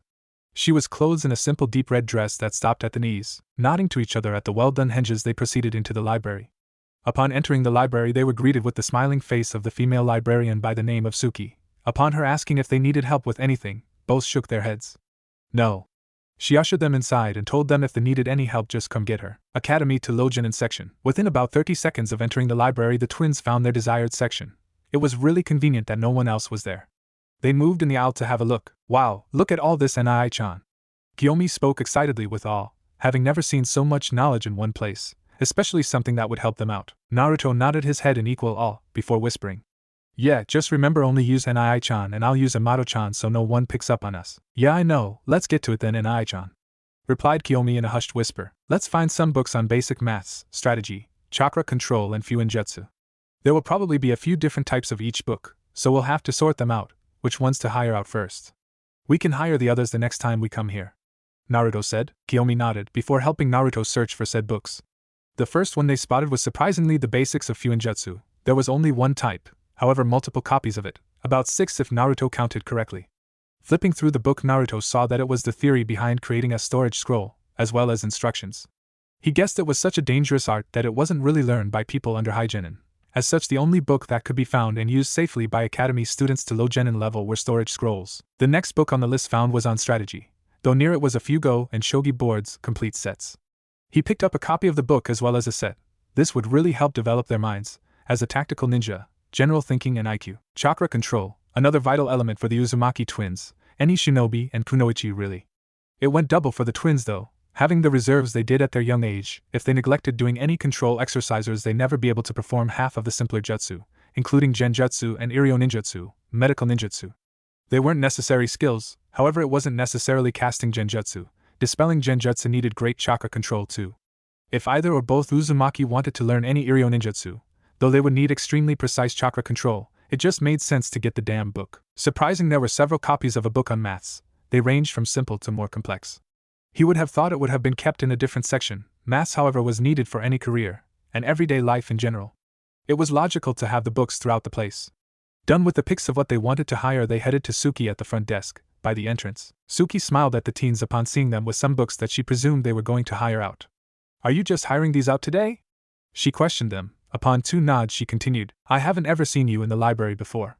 Do you have a library card? If not then you have to fill out some forms for a library card. The twins shook their heads and Naruto spoke up. No, either of us has a card. Could we please take the forms and fill them out to get a library card? Suki nodded and held out a pair of forms to them before saying, I'll give you your library cards when they're filled out. I'll mind the books whilst you fill them out if you would like. Yes please and thank you, Naruto said. Kiyomi and he proceeded to collect the forms and give Suki what they wanted to hire. The forms were simple to fill out, not much was needed as such they were filled out within 5 minutes. Upon handing them to Suki they got a kind smile and a library card each. Suki quickly jotted down what they hire out, and told them that they could keep them out for a duration of 2 weeks. If they needed them longer they would have to come back and rehire them. After exiting the library with their hired out things in a bag each, they went around the corner of the library, and the same alley they used the henges to get into the library. Both quickly undid said jutsu and preceded a fast-paced walk back home to their apartment. Naruto quickly searched around in his pocket for the key and fished it out, unlocking the door and entering the building he quickly locked it again from the inside once Kiyomi had entered too. Alright Kiyomi, let's put these in our room and get started, Naruto said, glancing at the clock on the wall taking note that it was 10 a.m. Yeah alright Nai-kun, let's get started, Tebane, cheered Kiyomi, raring to get into it all. Naruto and Kiyomi's room. Naruto and I think chakra control would be a good thing to get started on, don't you think? Kiyomi half-asked half-questioned. Naruto nodded in agreement. Yeah we'll start with that one, he replied. So, what's the book say? Naruto queried. I'll start reading it aloud, give me a second. stated Kiyomi back. Alright, chakra control is a term that refers to the control of one's chakra and aptitude at controlling it. Chakra takes time and a great deal of training to gradually build up. Thus, the key is not actually having chakra, but being able to sufficiently control and conserve it. Everyone has chakra, but only skilled ninja can correctly mold and manipulate it to its fullest extent. Molding chakra involves the extraction of energies from both the body cells and the mind's consciousness, then mixing them together within the individual. The amount of each energy will differ based on the type of technique the ninja wishes to execute. In other words, a ninja could create too much or too little chakra for a given technique, resulting in the chakra being used inefficiently. In addition, even if a ninja is able to mold the correct amount of chakra, if they cannot manipulate the chakra properly, the desired technique will not be as effective or will not execute at all. Wasting energy will also create weaknesses like early exhaustion, which would hinder the ninja's capacity to fight long-term battles. General training methods for improving one's molding and manipulation of chakra are the leaf concentration, tree climbing, and water walking exercises. As an in-between stage, some ninja can partially manipulate their chakra. This means they can use their chakra, but not effectively control it, which results in a poorly executed technique. To manipulate their chakra more easily, hand seals can be used. With these hand seals, users can control their chakra with higher efficiency, allowing them to execute their techniques more effectively. Different techniques also require the use of different hand seals. When creating a ninjutsu, the two methods of manipulating chakra are referred to as shape transformation and nature transformation. Shape transformation deals with controlling the form, movement, and potency of chakra. Nature transformation usually deals with changing the physical properties of chakra into an element. There is also the nature transformation of yin and yang, which deals with changing the ratio of spiritual and physical energies within chakra. These two methods can be implemented separately or together in order to create a technique. The general term for the exact molding and proper manipulation of chakra is called chakra control. People with skilled chakra control are usually Iryo-nin, medical nin, or sensor types, both of which requires extreme control over chakra to be effective. Genjutsu also requires good chakra control. A good way to build up chakra in the body is to spin it into a tight spiral. Whether to spin the chakra left or right is dependent on the way the user's hair grows, either to the right or left. An opponent can negate a technique by absorb it, and reversing the spin of the chakra within their own body. Most techniques take a certain shape that is usually precisely controlled from one hand to another, through chakra. A good example of this is the Yondaime Hokage's Rasengan. Based on which ninjutsu the ninja uses, the amount of chakra will be different, as would the element the ninja employs. The 5 main elemental types are Katon, Futon, Raiton, Doton, and Suiton. Each ninja has the potential to better utilize one of these styles and potentially more. Kiyomi took in a breath of some fresh air and sighed in relief. That was a whole lot of reading she just did. Well, it looks like we're starting with the leaf concentration exercise, Kiyomi-chan. Naruto stated to Kiyomi. Yeah, looks like it, Naruto and I. Well, let's get started. Tebane. We'll have to pick some leaves off some of our plants. Let's go. Kiyomi excitedly explained and dragged Naruto over to one of their pot plants. Naruto chuckled as they each plucked a few leaves in case they needed spares. Well, let's get to it. After practicing the chakra control for 3 long, arduous, continuous hours on end, both Naruto and Kiyomi mastered the leaf concentration exercise. It was now 2 p.m. and time for some well-deserved lunch before looking at doing the next chakra control exercise. Time skip 30 minutes. Just finishing their lunch, both Naruto and Kiyomi headed back to their bedroom to check what the next chakra control exercise was that they had to do. Alright, Naruto and I, what's the next exercise? Questioned a curious but eager Kiyomi. Let me see, hummed Naruto, flicking through the pages of the book. Here we go. The next exercise is tree climbing practice. Naruto started, having found the exercise before continuing on with the explanation and instructions of the training. Tree climbing practice is a training method used to gain more skills with chakra control. This training involves focusing a fixed amount of chakra to the bottom of one's feet, and using that to climb a tree without using one's hands. If the stream of chakra is too weak, the user will lose their footing on the tree and fall off. If it is too strong, the user will be pushed away from the tree, causing the tree to break around the point of contact, and the user will fall. Well then, Kiyomi, let's take a kunai each to our special area and get to the training. Spoke Naruto to Kiyomi excitedly. Are the kunai for marking our progress on the tree? Asked Kiyomi. They sure are, Kiyomi-chan. Replied Naruto, already having got 2 kunai, and gave one to Kiyomi. Well, let's go then, Databane. Kiyomi cheered in excitement. Training spot. Alright, Kiyomi-chan, now we just have to gather chakra to the soles of our feet. Naruto started closing his eyes. Having formed the ram seal, he started to channel chakra to his feet and hold it. Then we run at the tree in order to have some momentum to help us while we first start. He finished. Naruto's eyes snapped open with the determination to succeed shining in his eyes, or as a certain green spandex-clad jonin would say, burning with the flames of youth. He sprinted at the tree full force, kunai in his hand at the ready in order to mark however far he progressed up the tree by cutting said tree. Upon reaching the base of the tree, he still kept concentrating on maintaining a chakra flow to his feet and started to run his way up the side of the tree, All the whole Kiyomi looked on in awe. 1, 2, 3, 4, 5, 6 Naruto counted in his head the steps he had taken up the tree. He noticed that it was getting somewhat harder, and it felt as though he might fall off at any moment. Don't fall now, come on Naruto, concentrate, he shouted in his head. Naruto pushed a slight amount more chakra to his feet to try to stabilize himself. He continued his trek upward. He continued to count in his head along the whole way. 7, 8, 9, 10. He chanted. Finally he lost his footing. He quickly slashed the tree where he landed and jumped between the trees down to the ground, landing softly in a crouched position. 10. Not bad for a first try. I think I might have to practice for a couple of days to fully master this technique. Naruto thought to himself. Wow! Great job, Nai-chan. Alright, it's my turn. Wish me luck, Tebane! Kiyomi excitedly exclaimed to Naruto. He smiled at his precious Yamato before replying. Yeah, good luck, Yamato-chan. Alright, you can do this, Kiyomi, she thought to herself in determination. Kiyomi closed her eyes and proceeded to do exactly the same as Naruto had done before her, the ram's seal and gathering chakra at the soles of her feet. Once she felt ready, her eyes snapped open and she took off towards the tree. She was determined to do as good if not better than Naruto. Arriving at the base of the tree next to the one that Naruto had used, she made sure to keep concentrating on the flow of chakra in her feet.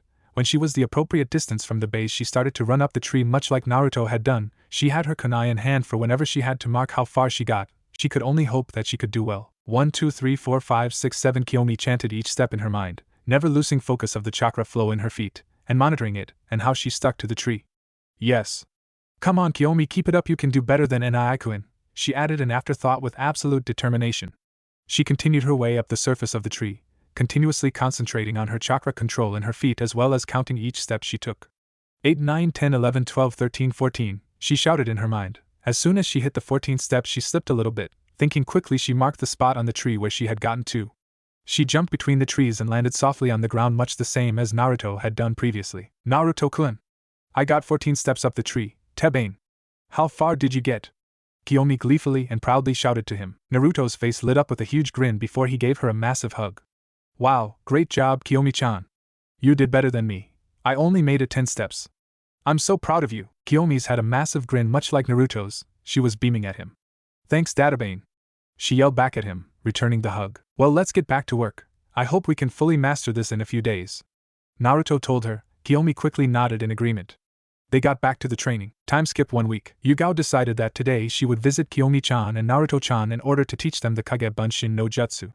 True, it was a Kinjutsu, forbidden jutsu, however it was actually an Uzumaki clan jutsu. It didn't originate from Konoha, even though most thought that it did, and Tobirama Senju took credit for it. The reason that the Uzumaki clan developed the technique was because of their large and dense chakra reserves. They had trouble doing the normal Bunshin no Jutsu. Elemental manipulation variants of the Bunshin no Jutsu were not usually taught until later on. Because of the dense, large amounts of chakra the Uzumaki clan possessed, anyone from ages 10 and up could successfully create at least a half a dozen Kage Bunshin. For a normal ninja it was dangerous because of the chakra drainage the jutsu required, as well as the fact that it divided the users.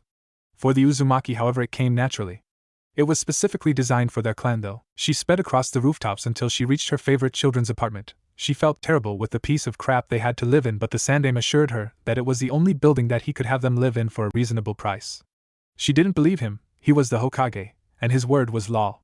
Another thing that made her not trust him as much as she used to was when she offered to take them into her home. He spouted some bullshit about how it would affect her as a kunoichi. She would be distracted by them. It was a total load of crap and they both knew it. They were clearly independent children, as they had been caring for themselves in the orphanage ever since Sarutobi deliberately replaced the original kind matron that headed the place. She was a young girl around the age of 17. She held no animosity towards the twins and actually took care of them. As soon as they turned 3, however, she was replaced with an older woman whom specifically loathed Kiyomi and Naruto and blamed them for the Kyuubi attack, as well as thinking they were the Kyuubi incarnated. When she questioned Hiruzen on why he placed the bitch as she put it in charge of the place, he denied that he himself had done it, and it was the civilian council. Another load of shit. He acted as if a mob of arrogant civilians had him bent over the table screwing him. She had been present in several of the council meetings before as an ANBU guard, and she had seen it, how easily the Sarutobi Hokage had the egoistical, power-hungry civilians manipulated, and they apparently thought that they were the manipulators. That was actually quite humorous, them civilians manipulating a bunch of ninja. She broke out of her thoughts when she landed on the roof of the building opposite to theirs. She jumped off the roof and landed softly in front of their door. She took a deep breath and knocked. It only took about 30 seconds before the door was opened and she was let inside, and led to what she assumed was the kitchen table, judging by the old table and chairs. What are you doing here, Yugao-sensei? Naruto questioned upon facing her. She paused to think on how to word it before replying. Actually, I wanted to show you both another jutsu, if that's alright? Yugo questioned the last part. Kiyomi's face brightened upon the mention of learning another jutsu. Really? What jutsu is it, Tebane? She asked Yugo excitedly. Well, Yugo started. I was thinking of teaching you the Kage Bunshin no Jutsu. I believe in a few years upon the time you go to graduate the academy you will be unable to successfully do the Bunshin no Jutsu, no matter how good your chakra control is. This is a substitute for the Bunshin no Jutsu. I guarantee because of your massive reserves you'll always be able to use it. Now the best aspect of this jutsu is that it creates a solid Bunshin of yourself. When the Kage Bunshin dispels you will retain all of the clone's memories and experiences. In theory if you were to use say, 10 Kage Bunshin to train you would learn 10 times faster. This only doesn't apply to physical exercise, you will keep the memories of say muscle memory and the experience of a taijutsu style, but making a clone do push-ups or the likes will not add to your own physical conditioning. When Yugo finished explaining the jutsu she looked down and noticed both Kiyomi's and Naruto's starry-eyed expression. Yash, let's learn it now Yugo-sensei Tibeo. Naruto exclaimed with glee at the idea of learning such a jutsu, only to cover his mouth horrified at saying his cursed verbal tick. Yugo giggled at hearing it. I guess that answers my question of if he also inherited Kushina-sensei's verbal tick. She thought in humor. Yeah, I can't wait Databane. Chimed in Kiyomi, just as excited if not more so than Naruto. Alright you two, there is only a single hand seal, it's the Bunshin seal. Yugo explained showing them the hand seal. She checked them and was surprised that they got it perfect the first time. They must have been practicing all of the hand seals. She thought with pride. Alright, do this hand seal and channel a fair amount of your chakra and check the results. She told the duo which did just that. Both of the twins succeeded in producing 5 Kage Bunshin each, surprising Yugo immensely. Wow, I didn't expect you to create that many. Very well done you two. Yugo praised them. Both children smiled at her. Yeah, we've been doing chakra control exercises so that wouldn't waste chakra on doing jutsu. Naruto told Yugo, stating why they could make more than she thought that they could. Yugo nodded in understanding. What exercise are you doing? She asked them in curiosity. We've mastered all 3 of the one in the book, Kiyomi said enthusiastically before continuing. The leaf exercise only took several hours to complete. After that we moved on to the tree climbing exercise. We mastered that in 2 days. The final one was the water walking exercise, which took us the last 5 days to master, and it turns out that I'm naturally better than Naruto and I at chakra control. We know that as our reserves continue to grow we'll have to keep practicing chakra control though. When Kiyomi finally finished recounting what they'd done to Yugo she was floored. That is extremely impressive Naruto. Kiyomi, keep up the great work and you'll be splendid ninja when you graduate the academy. She said seriously. Both Naruto and Kiyomi could only nod their head. Yugo caught a look at the clock on the wall out of the corner of her eye and realized the time. Sorry Kiyomi, Naruto, but I have to go again. Duty and all, I'll visit when I have time again. And please call me Yugane or Yugo-chan. Being called sensei makes me feel old. Yugo told them. Alright Yugane, see you later. Farewell Kiyomi cheerfully. Yeah, bye Yugo-chan, said Naruto. Yugo nodded with a smile and donned her Nico mask before jumping off with a final wave. Bye kids were her final thoughts as she left. You want to go to bed early Naruto-kun? I'm tired from all of the training. Kiyomi asked Naruto. He nodded in agreement. Yeah, I'm tired too Kiyomi-chan, let's go to bed. Time skip 5 years after Kyuubi attack. Over the past 3 months both Naruto and Kiyomi continued to learn a lot through the scrolls, books and other things that they hired out from the library every fortnight with the use of the Henji no Jutsu. Both of the twins found out that they were naturals in the art of Fuinjutsu. From the only book they had managed to get they easily understood the art. It was almost as if Fuinjutsu was their language, and as such it took them very little time to fully master creating a storage scroll. The morning of the day before their 5th birthday Kiyomi woke up and noticed that she was awake before her Aniki for once. She sat up and shook him to try and wake him up. After shaking Naruto several times he finally stirred. Good morning Naruto-kun. Kiyomi greeted warmly. Kiyomi-chan, can we please sleep for a bit more? I was up late last night trying to make some modifications to the storage scroll. Naruto asked her, though it was more of a statement. What? Without me? She questioned, looking hurt. You needed the sleep. Now come back and cuddle with your Aniki. I'll tell you what I was trying to do later. And we do need more Fuinjutsu scrolls though. We'll have to find a way to get more, maybe ask the old goat. He yawned out. She mumbled something and pouted cutely, puffing her cheeks out. She huffed. Fine Naruto-kun. She laid back down, cuddling into him. He wrapped his arms around her frame, and they peacefully fell back asleep. 1.5 hours later, 8:30 a.m. Kiyomi cracked her eyes open for the second time that morning, looking out their small window into the bright sunny day. Judging by where the sun was, it was a bit after 8 a.m. She rolled back over and looked to see Naruto awake as well. Good morning again, Naruto-kun, greeted Kiyomi. Naruto chuckled. Good morning again, Kiyomi-chan, he replied, giving Kiyomi a kiss to the forehead. What do you want for breakfast, Kiyomi-chan? Humming at the question for a bit, she gave it some thought. What did you want? How about we have some fruit and a cup ramen each? We haven't had one in a while, and they are nice and simple to make. she replied upon finally deciding. Yeah, alright, let's go make it then.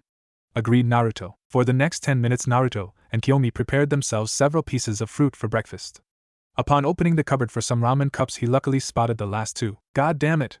Naruto shouted in frustration. He sighed. Kiyomi-chan, we need more ramen. I'm going to go and buy some after breakfast. Is there anything else we need? Yeah, we need more milk, Naruto-kun. Kiyomi replied, answering Naruto's question. Alright, I'll get that too. Let's have breakfast first, then I'll go and you will stay here, alright? Stated Naruto. Kiyomi started to protest. However, one stern look from Naruto silenced her, and she begrudgingly agreed. Fine, but you better be safe, Ai-kun, she replied with a cute pout. With that they both sat down at the table with their prepared breakfast. With a cry of itadakimasu, they began to chow down. After finishing breakfast and clearing the table, Naruto got ready to leave. Now Kiyomi, just make sure you lock the door and stay in the bedroom with the door locked, and under the covers. I'll be back soon. With the parting advice, Naruto kissed her forehead, grabbed Gamachan and proceeded to head out. Kiyomi sighed and mumbled something about overprotective brothers, as she locked the door and moved to their bedroom, which contained a single bed.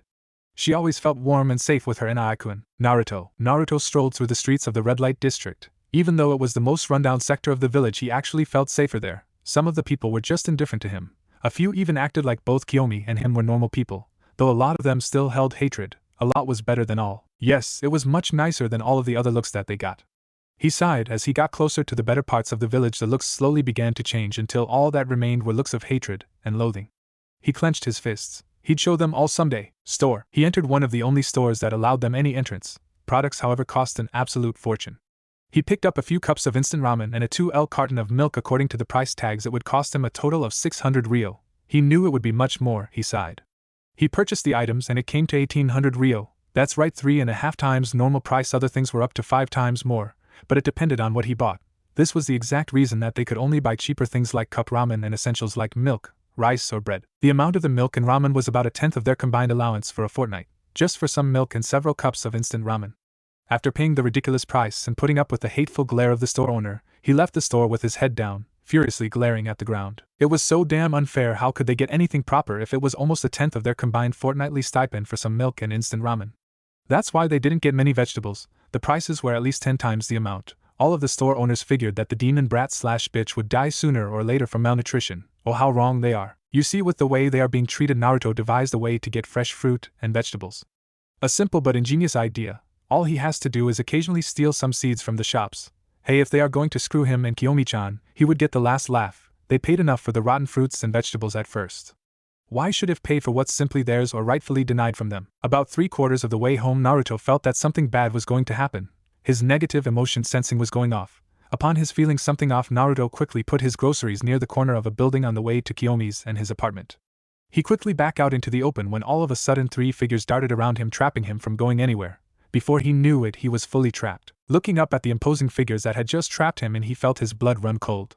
Great, just freaking great. Just his luck, the 3 that had trapped him were average height men, clearly shinobi by the fact that they had kunai and shuriken pouches and konoha hitaites. The one directly in front of him was slightly taller than the other 2, about 5 feet 9 inches, with fairly straight chin-length brown hair and a pair of beady black eyes. The man to Naruto's right was the shortest of the group. Standing at 5 feet 6 inches, he had short black hair and blue eyes.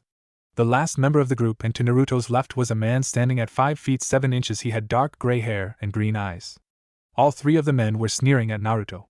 Oh, this wasn't going to be good. One of the attackers, the tallest of the group, came from directly in front of Naruto. He was running extremely fast for Naruto, but probably only genin level speed in reality, which isn't fast for shinobi. Naruto, however, could hardly keep up, giving him not much of a chance at even defending himself. Before Naruto knew what was happening, the shinobi had slammed his massive foot into Naruto's chest, sending him crashing back into the building behind him. All Naruto could feel was pain, and he groaned in it.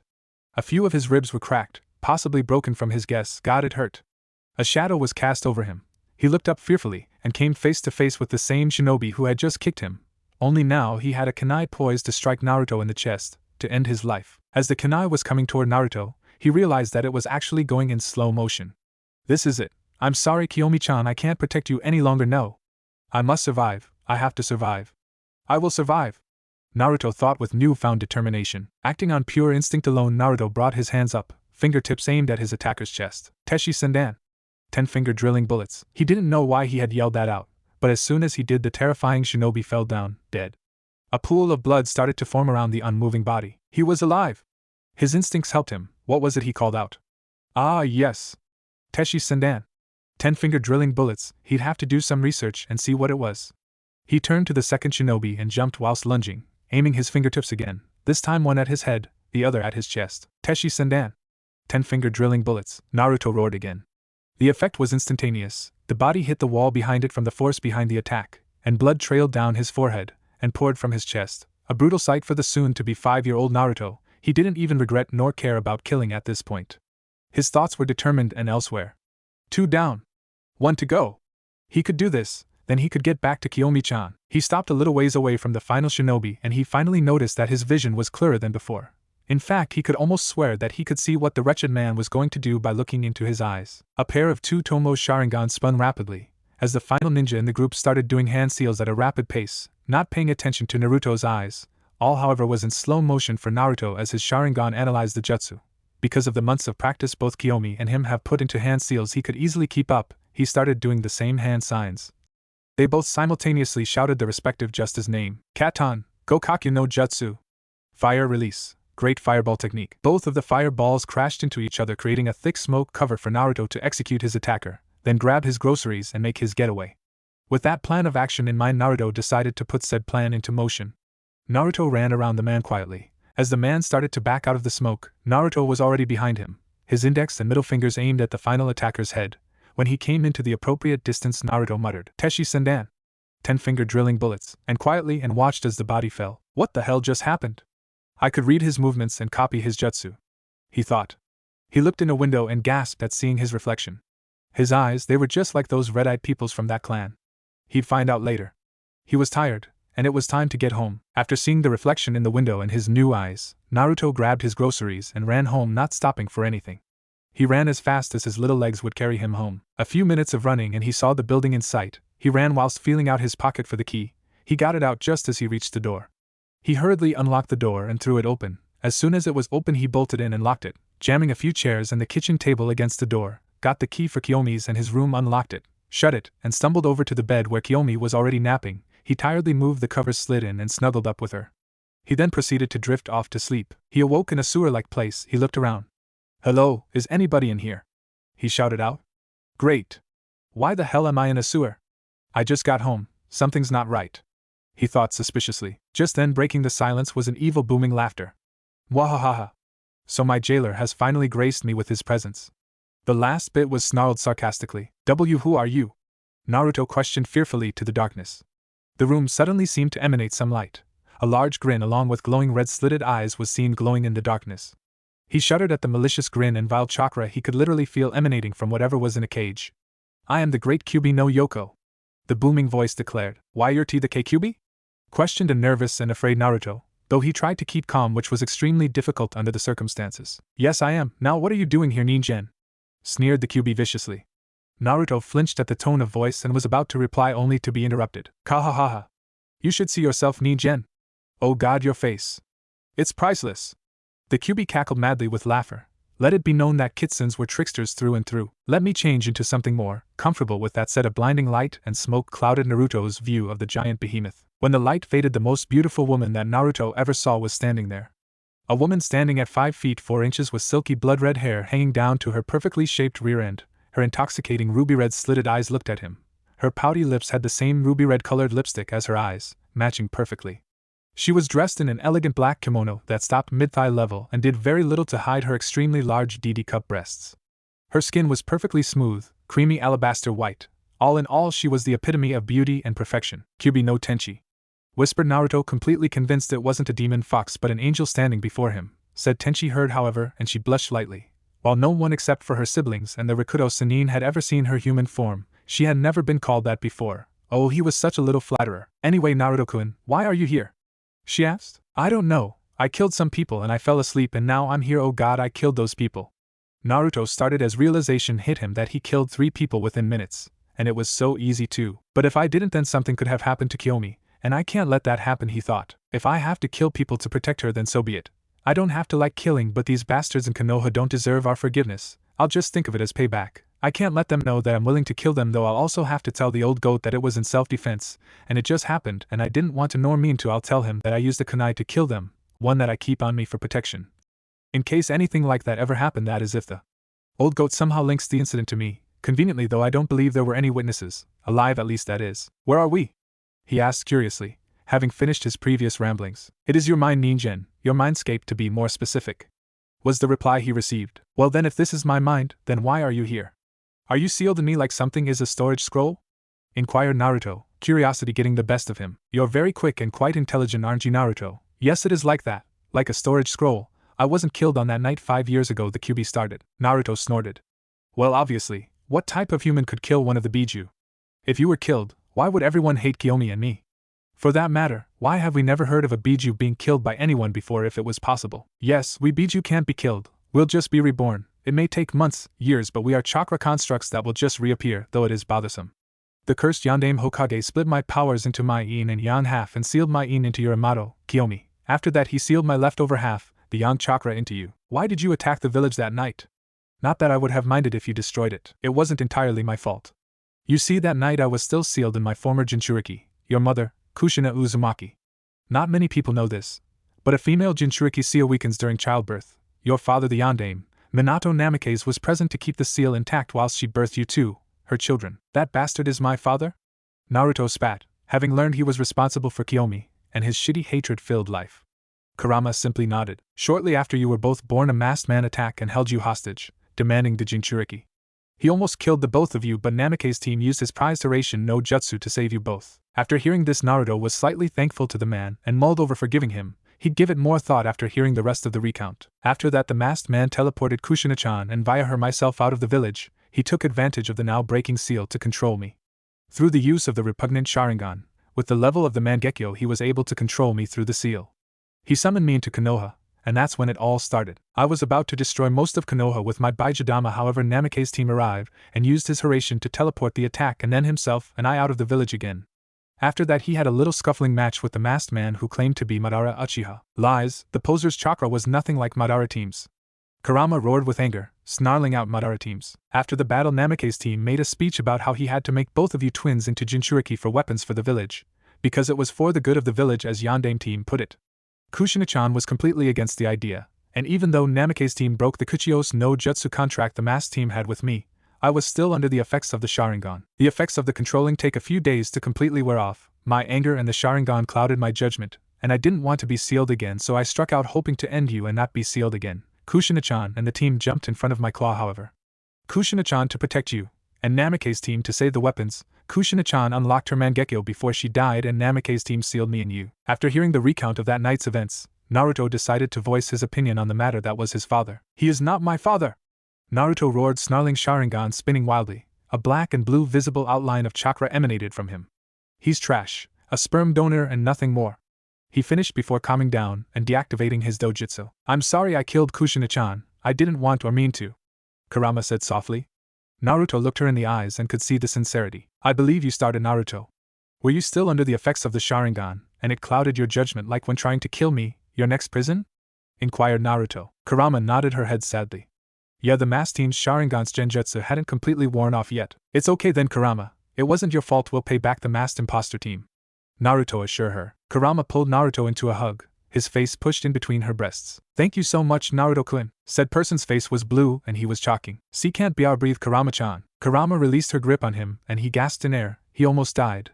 But what a way to go. Sorry, Naruto-kun. I couldn't help myself. I'm just so happy, she almost yelled out, all the while rubbing the back of her head sheepishly. Now there are some things I have to tell you, she trailed off seriously. Naruto, catching the change in emotions, immediately stared at her in rapt attention. If you ever need to borrow my power, feel free. I must warn you, however, my power will be extremely difficult to control and will be malevolent. Even by letting you use it, you will not be able to use Biju mode, or even a controlled chakra cloak. It will be a more malevolent cloak. The reason for this is that the Rikudo Sennin made our bodies in a way that if people tried to use our power without our consent, it would be extremely malicious and incredibly difficult to control. While it is true that I am giving you permission to use it, because of the seal that Yandame team used, it is as if I am not allowing you to use my chakra. Added to the fact that the seal filters in my yokai into you automatically, that also counts as against my will. This will also cause bodily harm, even though it will look as the cloak is protecting you, the initial Jinchuriki state. The tailless cloak is harmless and gives you a power boost.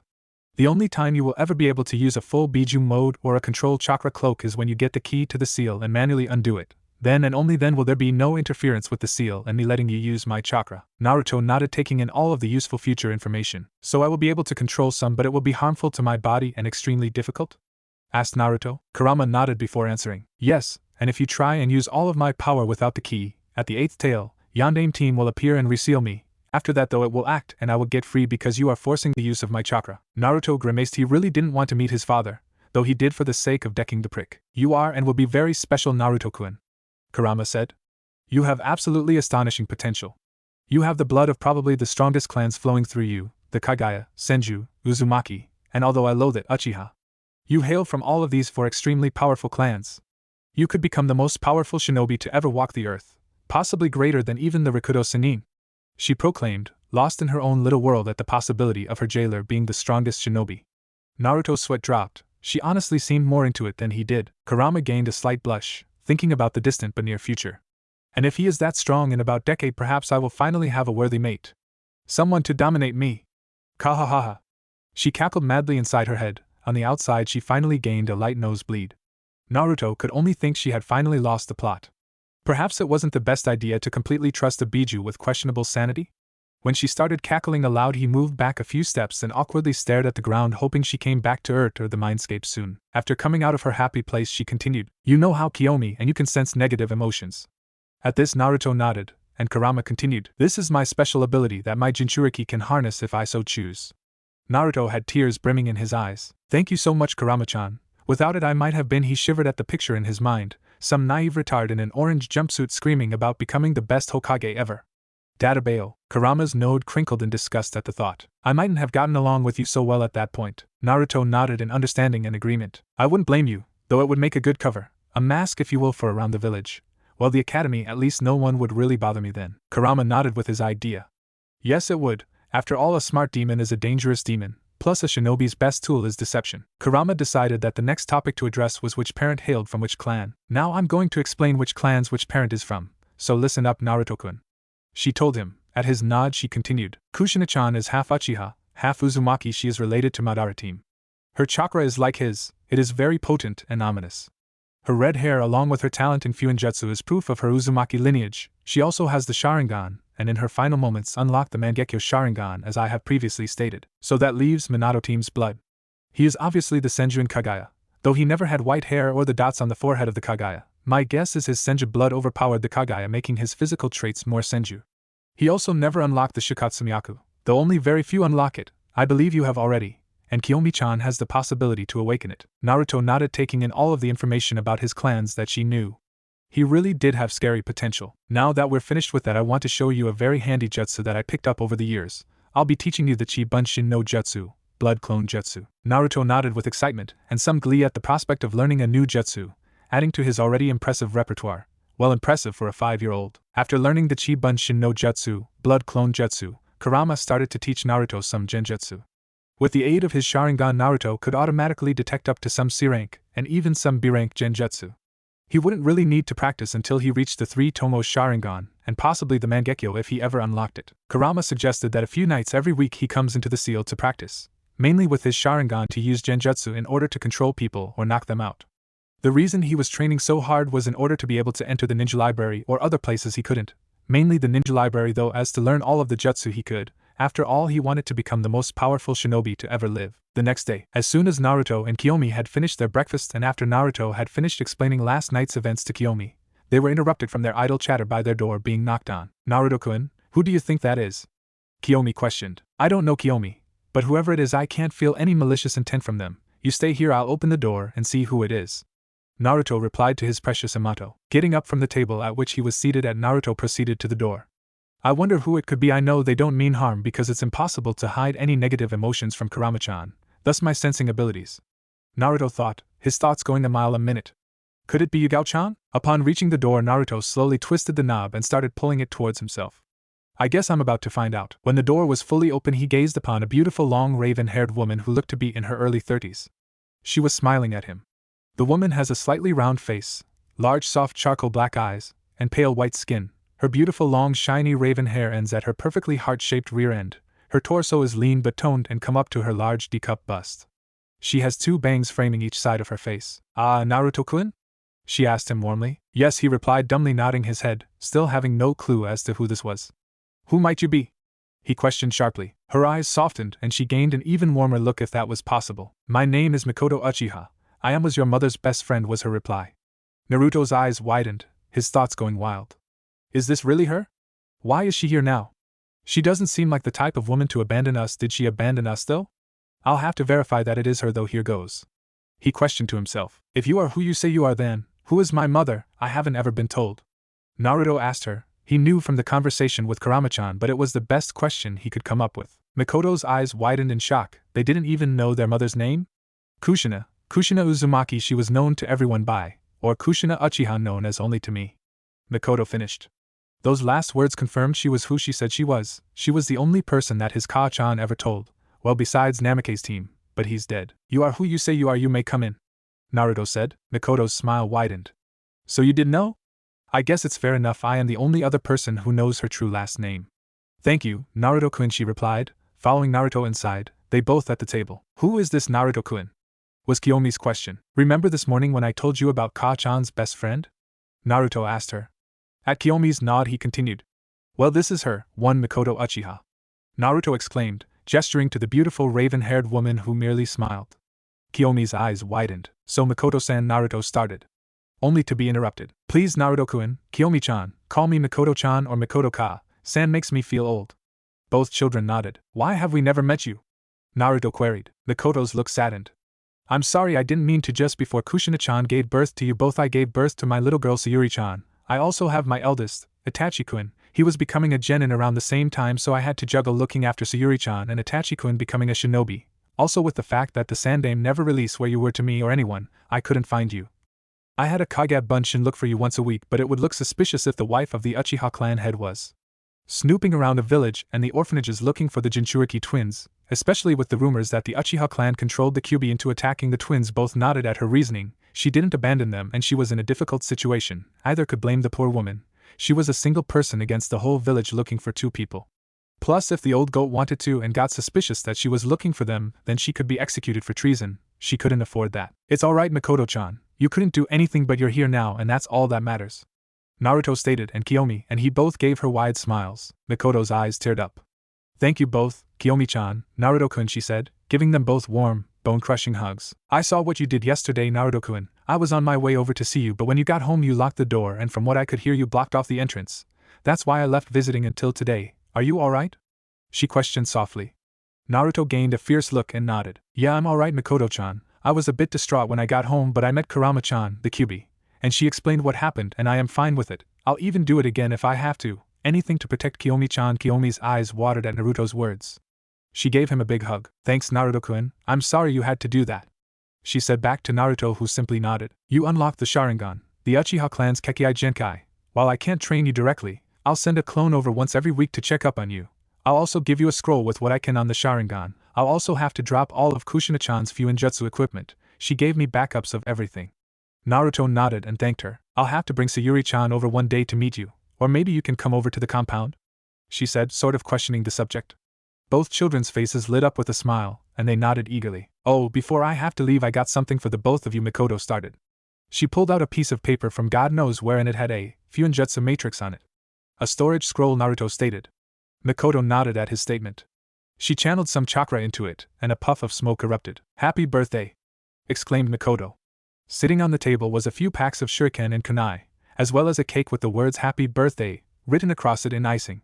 Both Naruto and Kiyomi gained looks of glee, with twin shouts of thank you, chanted over and over again. She smiled warmly. It was a beautiful feeling she got watching their happiness as they sliced the cake up and ripped open the shinobi weapons packets. Oh, Kushina-chan, you would be so proud of them, she idly though, smiling as they handed her a slice of cake. Today was a great day for the twins and for her as well. If only she wasn't a Kage Bunshin, and she could bring Itachi-kun and Sayuri-chan today too. She vowed silently that next year it would be the five of them. After eating the cake and a quick farewell, with promise of sending a Kage Bunshin as much as she could to visit them and to give them Kushina's Fuinjutsu things, Makoto left them. From then on, Makoto would create Kage Bunshin regularly to keep an eye on and check up on Kushina's children, little Kiyomi-chan and Naruto-kun. In the past she had often saved them from any mobs or anything that she could. Regretfully she couldn't always.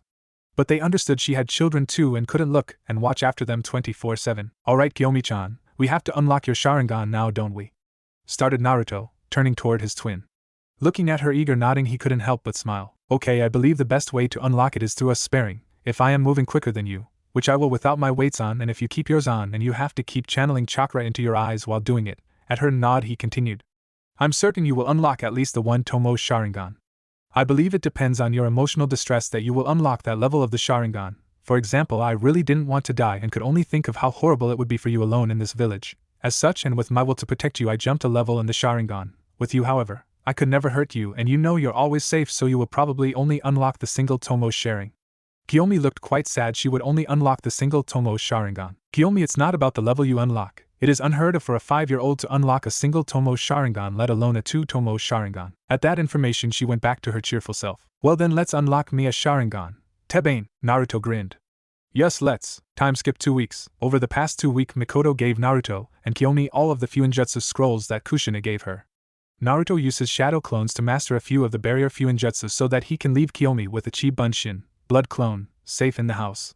She even bought them some food, even homemade meals occasionally, and even some clothes. This was why Naruto vowed that he will always protect Makoto. She is so kind to them. She is one of the only people he would protect with his life. Anyone whom dared try and harm her would die. Just last week, when himself and Kiyomi were walking around the outskirts of the village, Naruto and Kiyomi had stumbled upon a peculiar sight. A worn, semi-destroyed building that adorned the Uzumaki clan spiral. As he had found out from the scroll he got that were his Kachan's. It turned out that the building was actually the Uzumaki clan's mask storage temple. Looking through the inside, the entire back wall is decorated with masks. It was actually kind of creepy. In all 4 corners of the building there were several seals that, when swiped with Uzumaki blood, the entire shrine reverts into a storage scroll with kanji for shrine on it. The shrine, aside from the masks, had several Uzumaki Fuinjutsu scrolls in it, along with what each mask is for. The Fuinjutsu scrolls that were in the shrine had a seal that stores clone memories, and slowly adds them to the owner's memory. Another seal is a chakra-suppressing seal, which would come in handy for stealth. The third and final seal that came in the 3 Fuinjutsu scrolls is an elemental chakra test seal. Unlike chakra paper, the Fuinjutsu matrix just lights up the appropriate elemental kanji that the chakra input contains. What interested Naruto greatly was there was not 5 but 7 different kanjis for 7 different chakra natures. Fire, water, earth, wind, lightning, yin, yang and yin-yang. These were the 7 kanjis and elements. Within the 2 weeks that have passed since Naruto unlocked his 2 Tomo Sharingan, Kiyomi unlocked her 1 Tomo Sharingan, and they started their relationship with Makoto. Today they have a scheduled meeting with the old goat, as Kiyomi and Naruto have dubbed him in private. In public it was of course still GG to not arouse suspicion for their secret loathing of the lying, deceitful old bastard. You ready, Kiyomi? Questioned Naruto to the bathroom where she was currently getting ready. Yeah, I'll be there in a moment, was the reply he got. He shrugged his shoulders and waited. Surely enough, 2 minutes later Kiyomi came out, and the blue dress Makoto had given to her and her beautiful red hair was down. He couldn't resist the cry of kawaii that escaped his lips as he glimpsed her.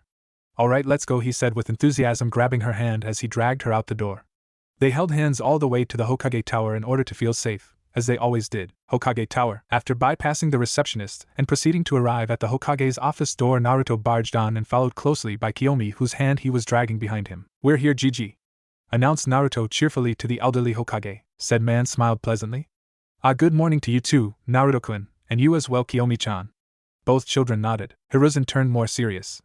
I trust the both of you don't know why I have called you here today for this meeting. Both children could only shake their heads negatively. He sighed before continuing. I have called you here today to say that in about 3 months the academy will start again. I would like to enroll you both. Would you like to enter to become shinobi? Naruto gained a questioning look before asking a question which he knew the answer to, but he was playing the naive brat. What exactly is a shinobi? A very good question, Naruto-kun. The Sarutobi started with a grandfatherly smile. A shinobi are the people who protect the village, Konohagakure no Sato. They are heroes. He looked for any recognition and noticed how their eyes gained a somewhat understanding look. A hero! Kiyomi exclaimed exuberantly. Like the Yondaime, Tebeo. Naruto continued. Yes, like Yondaime-sama. Hiruzen finished, nodding in agreement. Oh yes, I'd love to become a shinobi hero like the Hokage are. I want to protect the village. I want to become the Hokage. Naruto shouted gleefully. The Sarutobi's thoughts turned even more gleeful than Naruto's act did. Yes. They're playing out exactly how I expected them to. They're exactly like loyal weapons should be. See Danzo, old buddy, old pal. We didn't need them to be emotionless tools, like you would have had them become in your route. Excellent, you meet the 3 admission requirements. Love the village and hope to help preserve peace and prosperity. Have a mind that will not yield, able to endure hard training and work. 3. Be healthy in mind and body. I'll make the arrangements as soon as I can. You'll be expected to turn up in about 3 months. At the beginning of the new year of the academy start, I'll call you for a meeting a week before you start so we can get you the thing you'll need, okay? He spoke sincerely. It will last for 5 years before you can graduate, alright? Hi Gigi. The twins simultaneously chanted. Great, I look forward to seeing the both of you next time. I believe we have a ramen date scheduled for next week. Hi Gigi. See you then, Tebeo/Tebane.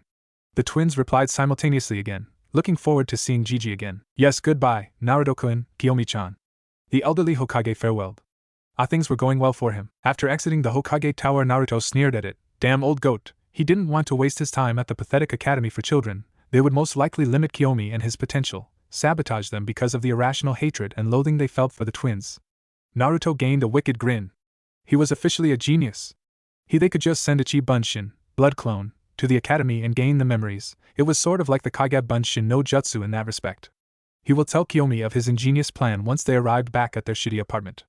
If he said anything out in the open, it could compromise them going to the academy, while sending a Bunshin in their place, but they would still technically be there, just not in person per se. They would both actually attend the first day of the academy to see how it actually is and goes. Back at their apartment, after entering their rundown apartment complex, Naruto told Kiyomi to sit at the table so that he could explain his plan of not going to the academy, but yet still going. Kiyomi found herself confused. How could you go somewhere but not be at the same place, at the same time? I just didn't make any sense to her. Alright Kiyomi, started Naruto. You might think that is impossible to be in 2 places at once, and normally you would be correct to assume that because even Kage Bunshin will dispel once hit with enough force, which usually isn't that much. Kiyomi nodded at what Naruto had said so far. That's the exact way her thoughts had gone so far, and she still didn't quite get what he was hinting at. Alright, so no other clones give back memories, correct? She nodded again. Getting a little bit frustrated with how he was delaying it, she puffed out her cheeks and pouted cutely. Just get on with it, Naruto-kun. Naruto chuckled at her and ruffled her hair. She kept pouting, making Naruto chuckle again but continue. Well, that isn't entirely true. Remember the other Bunshin that Kurama-chan showed me? It's so simple, Kiyomi-chan. Chi Bunshin no Jutsu, blood clone jutsu. As soon as Naruto had said that, she felt like banging her head against the wall. How could she forget that simple yet brilliant Bunshin? Great idea, Naruto-kun, and we don't have to waste our time in that shithole. She glommed him, relieved by the fact that they didn't have to go to the shithole as she had just dubbed it. Thanks so much. Databane. Haha, no problem, Kiyomi-chan. I didn't really want to waste my time there either. We will go for the first date to see how it is though. She replied before giggle. Naruto grunted before they both laughed. Time skipped 4 months. After seeing how the academy was on the first day, they decided that they would never go again besides the final day when graduating. Since then they have just been sending Chi Bunshin, blood clones, for that stupid academy the old goat had insisted they go to. PFT, he wouldn't take no for an answer. While the Chi Bunshin, blood clone, of Kiyomi and himself went to the academy they trained, he shuddered when he got the memories back from the Chi Bunshin, blood clone, and he had a fucking stalker. Him of all people, that had to be illegal, right? It was so creepy. She would hide behind poles and trees. It disturbed him to no end. He didn't feel safe at night. He often wondered how the blood clone could handle it. Poor guy. He felt honest sympathy for his Bunshin. Naruto ordered both Kiyomi's and his Chi Bunshin, blood clone, to be dead last. Kiyomi's to get better in the tests and academics while Naruto's gets better in the physical side, but they both have the exact same overall spot. Now you might be asking why it is they did this. The reason is simple. As Kurama stated to Naruto that night, a smart demon is a dangerous demon, so by acting the fool and doing extremely bad they are safest. Funnily enough, no one has questioned their ability, not even Gigi. The real training was going exceptionally well. Naruto was getting quite good with his Sharingan, but not over-reliant. He even managed to complete the chakra affinity seal that's instructions were in the shrine. Kurama-chan told him to use it, but in a few years some elements might appear as some may still be dormant. Kiyomi was doing well with her training as well, unlocked her 2-tomo Sharingan. Either had unlocked the 3-tomo level but figured that it would come in time, and with battle experience. Kiyomi also unlocked the Shikatsumiyaku. Within a month from finding getting Kushina's Fuinjutsu scrolls, Naruto learned how to create a chakra storage seal of sorts. The first purpose was to collect the Sandame's chakra. The second and main purpose is for Naruto to fill it with his chakra and put it on a Chi Bunshin for the academy, and so that he can freely leave the village, but Kiyomi is still in the village and protected. Along with this, he could erect a barrier Fuinjutsu around their apartment, that only people keyed into the seal via chakra can get in. Anyone else will simply not be able to get within the barrier. The only people currently who are keyed in are Naruto, Kiyomi, Makoto, Sayuri, Yugao, and the Sandame for confidential reasons so that nothing is suspicious. It was actually quite funny how Naruto got the Sandame's chakra to be keyed in. He made a storage scroll that doubled as a chakra storage scroll. The chakra that is used to receive the objects from within the storage scroll is stored in a separate seal, while the objects from within the scroll are pulled out. The items Naruto placed in the scroll were a pair of Google that the Chi Bunshin would use in the future. Kiyomi and Naruto went to Gigi with the found scroll to get him to show them how to use a storage scroll and to see what was inside. Long story short, they kept the found scroll and goggles, learned how to use a storage scroll, and they also successfully obtained the old goat's chakra to use with the barrier. If he didn't have these precautions, then he would never leave Kiyomi in the hellhole known as Konohagakure no Sato. Naruto and Kiyomi have learned even more Fuinjutsu from the Uzumaki Shrine scrolls and some of Kushina's scrolls. Currently, with the level of chakra control and chakra Naruto has, he can make 30 clones, and he makes and leaves 20 constantly working in the Fuinjutsu scrolls he received from Makoto and the Uzumaki Mask Shrine.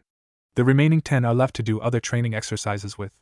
Each couple of weeks to a month, Naruto can make more clones than before. Naruto also found the Kagaya clan Kekkei Genkai Jutsu, along with an extremely old and lost taijutsu style, the Rokushuki style.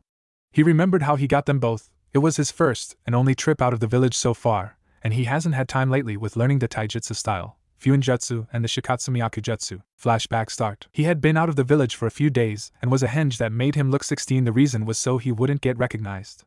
He just arrived in Nami no Kuni to get some more food, and he was strolling around and came across a sight that made his blood run cold. Tsunami. Tsunami was terrified. She has been kidnapped from her home, Nami no Kuni, and is being held captive by some bandits. She remembered how it all began. Flashback start. Dad, I'm going to get some stuff for dinner. We're out of everything. I'll be back in an hour or two. Alright, Tsunami, just be careful and I'll see you soon, replied Tazuna to his only living relative, his beloved daughter, Tsunami. His wife had passed away when Tsunami was younger, around the age of 5. She died of an incurable cancer. I will see you soon, Dad. With those final words, she departed on her way to the shops to resupply on food for dinner. Shops. Alright, I have everything I need for the next week, provided we don't eat too much or get any visitors. She put all of the items in her basket up to the counter and waited to be charged the bill. Is this all, dear? The clerk questioned. She was a woman in her late 40s, early 50s if Tsunami were to guess. Yes, it is, thank you, she replied. Okay, the lady smiled. This comes to 4780 Ryo. Alright, here's the money, Tsunami said, handing over 5,000 Ryo. Thanks, dear, and that's 220 Ryo change. Have a good day, love. The older woman waved her goodbye, smiling cheerfully. Yes, you too. Thank you, Tsunami replied. Returning the lady's smile, she collected her shopping and started to head off home. Outside of the store, a trio of bandits were in wait, surveying potential victims to abduct, sex slaves.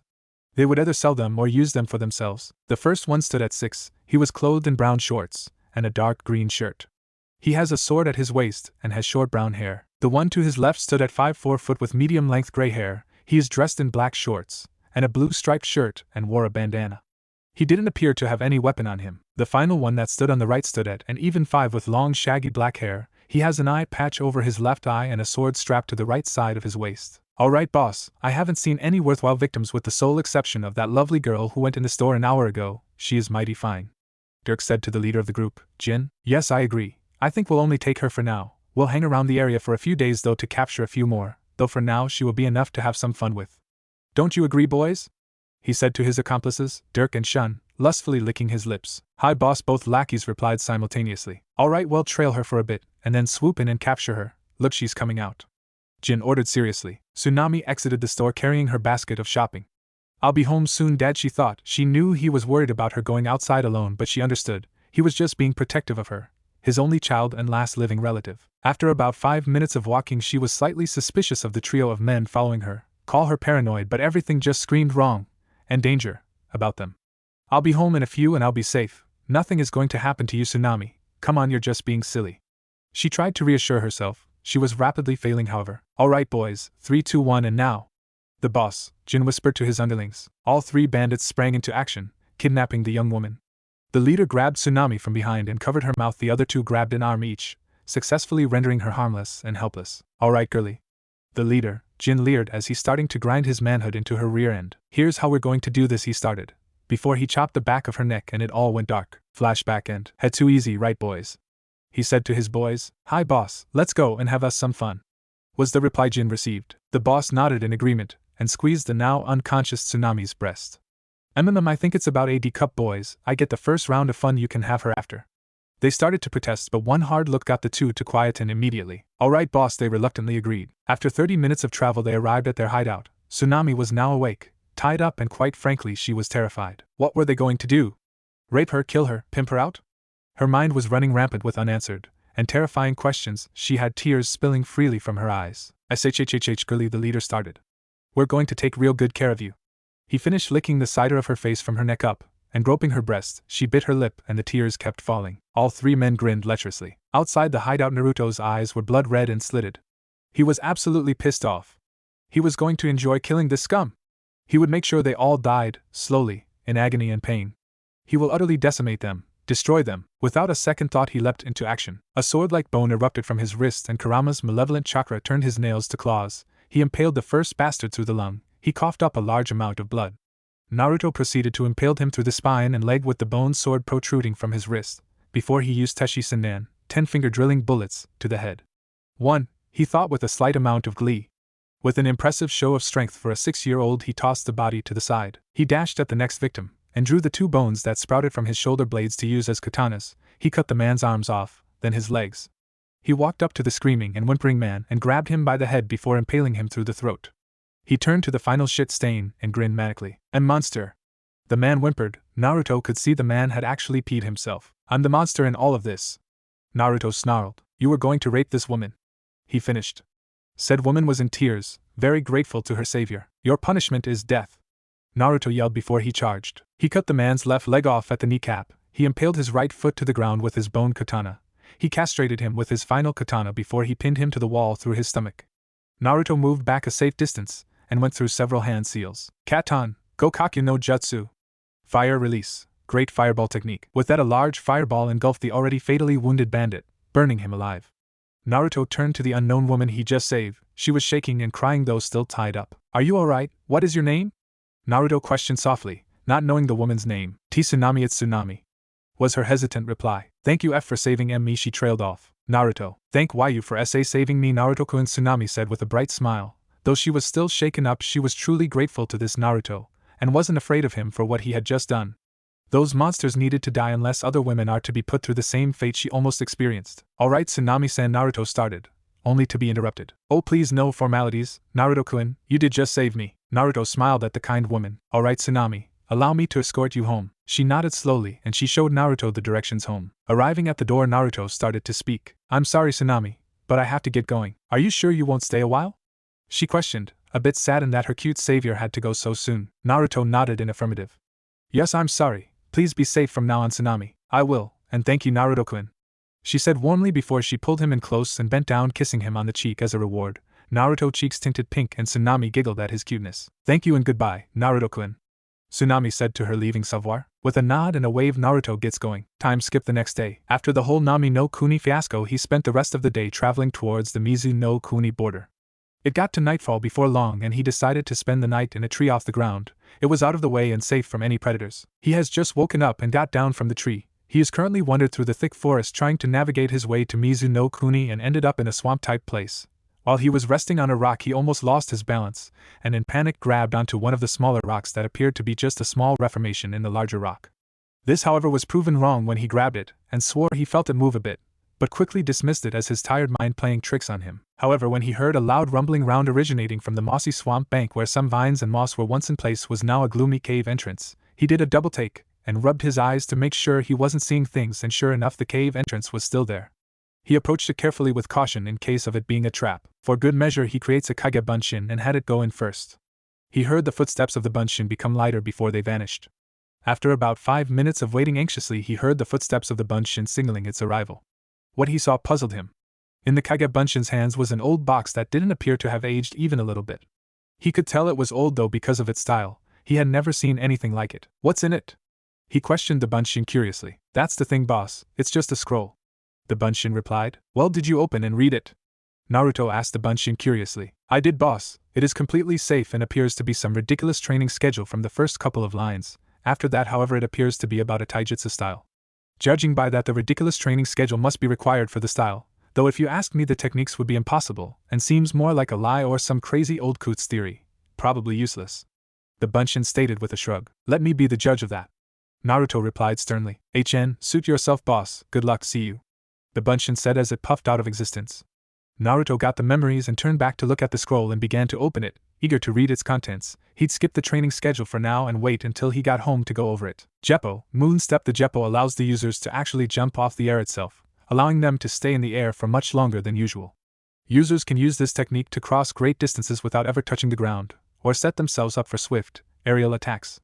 There are variations of the technique. These are Kamasori and the one-legged Jeppo, kicking off the air with one leg at a time rather like hopping and keeping himself afloat.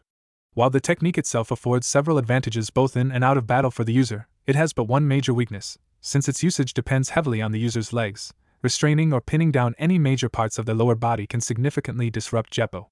Just like Soru, there are other versions of this technique. Kamasori, razor, a combination of Jeppo and Soru, where the user uses Soru in a zigzag motion in midair, allowing extremely fast movements in 3 dimensions. Kami, paper drawing. The Kami makes the user's body go limp in order to avoid any attacks, and float like a piece of paper. Kami Suremu, paper drawing slime instead of the body becoming limp like paper. It stretches and moves in ways slime or sludge would move in order to avoid attacks. Renkyaku, storm leg. The Renkyaku is a powerful projectile technique, in which the users start by kicking at very high speeds and strength, sending out a sharp compressed air blade that can slice objects and greatly damage a human body. Tekkai, iron mass. The Tekkai hardens the user's muscles to the level of iron, in order to nullify damage taken from attacks. However, it can be broken by strong enough. When Tekkai is active, the user is unable to move. Tekkai can also be used to enhance the user's attacks by the increased density one gets from using Tekkai.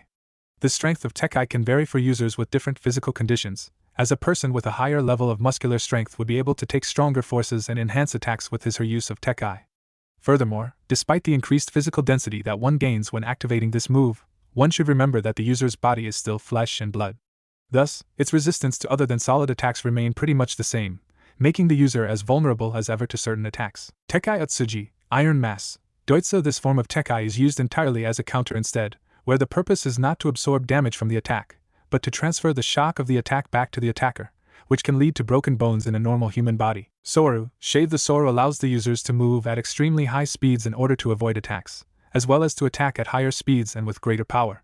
It was revealed that the principle of this move was to kick off the ground at least 10 times in the blink of an eye. Soru Tekkai Dama, shave, iron mass ball. In this attack, the user spins his/her body at great speeds towards his opponent using Soru, then uses Tekkai to harden his spherical body. Cho Sokyuten Tekkai Dama, super cartwheel, iron mass ball. A variation on the above technique wherein he combines his usual Tekkai Dama movements with Jeppo to use it in midair. Shurgon, finger gun. The Shurgon is a close-quarter combat technique, in which the user pushes their finger into a certain target at a very high speed, leaving a wound similar to a bullet wound.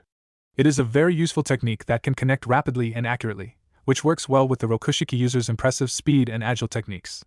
However, it's never been used to counter or deflect another powerful attack in any fights, which is probably because the user could easily break his finger instead of just blocking it with Tekkai. Shurgon Orin, finger gun, Yellow Lotus. This attack is simply a rapid-fire version of the normal Shurgon technique that hits the enemy multiple times. Tobu Shurgon Bachi, flying finger gun, Plectrum. A projectile version of Shurgon that fires sharp compressed air bullets from the fingers, similar to Renkyaku. Unlike all other versions, this type of Shurgon is launched by flicking instead of jabbing. Tobu Shurgon Mitsubachi, flying finger gun, 3 plectrum. Same as above, except the user launches it 3 times in 3 rows. Tobu Shurgon Hibachi, flying finger gun, fire plectrum. Same as Tobu Shurgon Bachi, except that the projectile is a fireball, possibly created through friction, that burns the victim upon impact. Shurgon Madara, finger gun, spots appears as Aurin, performed with both hands. Gecko Jushigan, Moonlight 10 finger guns. A combination of Jushigan and Jeppo. After using Jeppo to get himself/herself into the air and subsequently avoid his foe's attack, the user finally uses it to launch himself towards his airborne target in a vertical drop. The added momentum and the vulnerable target make the following Jushigan more effective and harder to avoid. Jugun, Stern Beast. This is a very strong punch which is done at the same speed as Shurgon, making it even more powerful. Jugun Oji, Fukuro Dataki, Stern Beast. Secret attack, Owl Strike. A rapid-fire version of Jugun, in which the user unleashes a flurry of punches at the enemy while using Soru to move around him, in order to strike from all directions. Shinaru Shurgon Whippu, bending finger gun, whip. In this attack, the user pulls back his/her arm as if to use a normal Shurgon attack, then whips his/her arm out at the opponent at high speed, causing her arm to appear as if it is bending like a whip would, and hits the enemy with her finger. The whip aspect of this variation results in the added effect of the target being thrown forcibly backwards. Shurgon Faibu, finger gun, 5. The user does Shurgon with all 5 fingers on one hand. Shurgon 10, finger gun, 10. The does Shurgon with all 10 fingers on both. Rokugan, 6 king gun. The Rokugan is the secret and ultimate attack of the Rokushiki style. Only those who have absolute mastery of the other 6 skills can have access to this 7th skill. The user places both his/her fists right in front of the target and launches a devastating shock wave, and causing massive internal injuries. This is only used during desperate situations as it takes a toll on the body. Rokushiki Oji, Rokugan, 6 powers ultimate attack, 6 king gun. This is the ultimate Rokushiki technique that can damage an opponent internally, and can be performed without the side effect of great pain to the user. It appears to be two fists held at close range that can damage the opponent with a blast powerful. With that, he had finally finished reading the ancient taijutsu scroll for the Rokushuki style, 6 powers style. I'd better be heading off towards the Mizu no Kuni again in hopes of finding some remnants of my clan, the Kagaya, be it jutsu scrolls, clan scrolls, or even some alive people.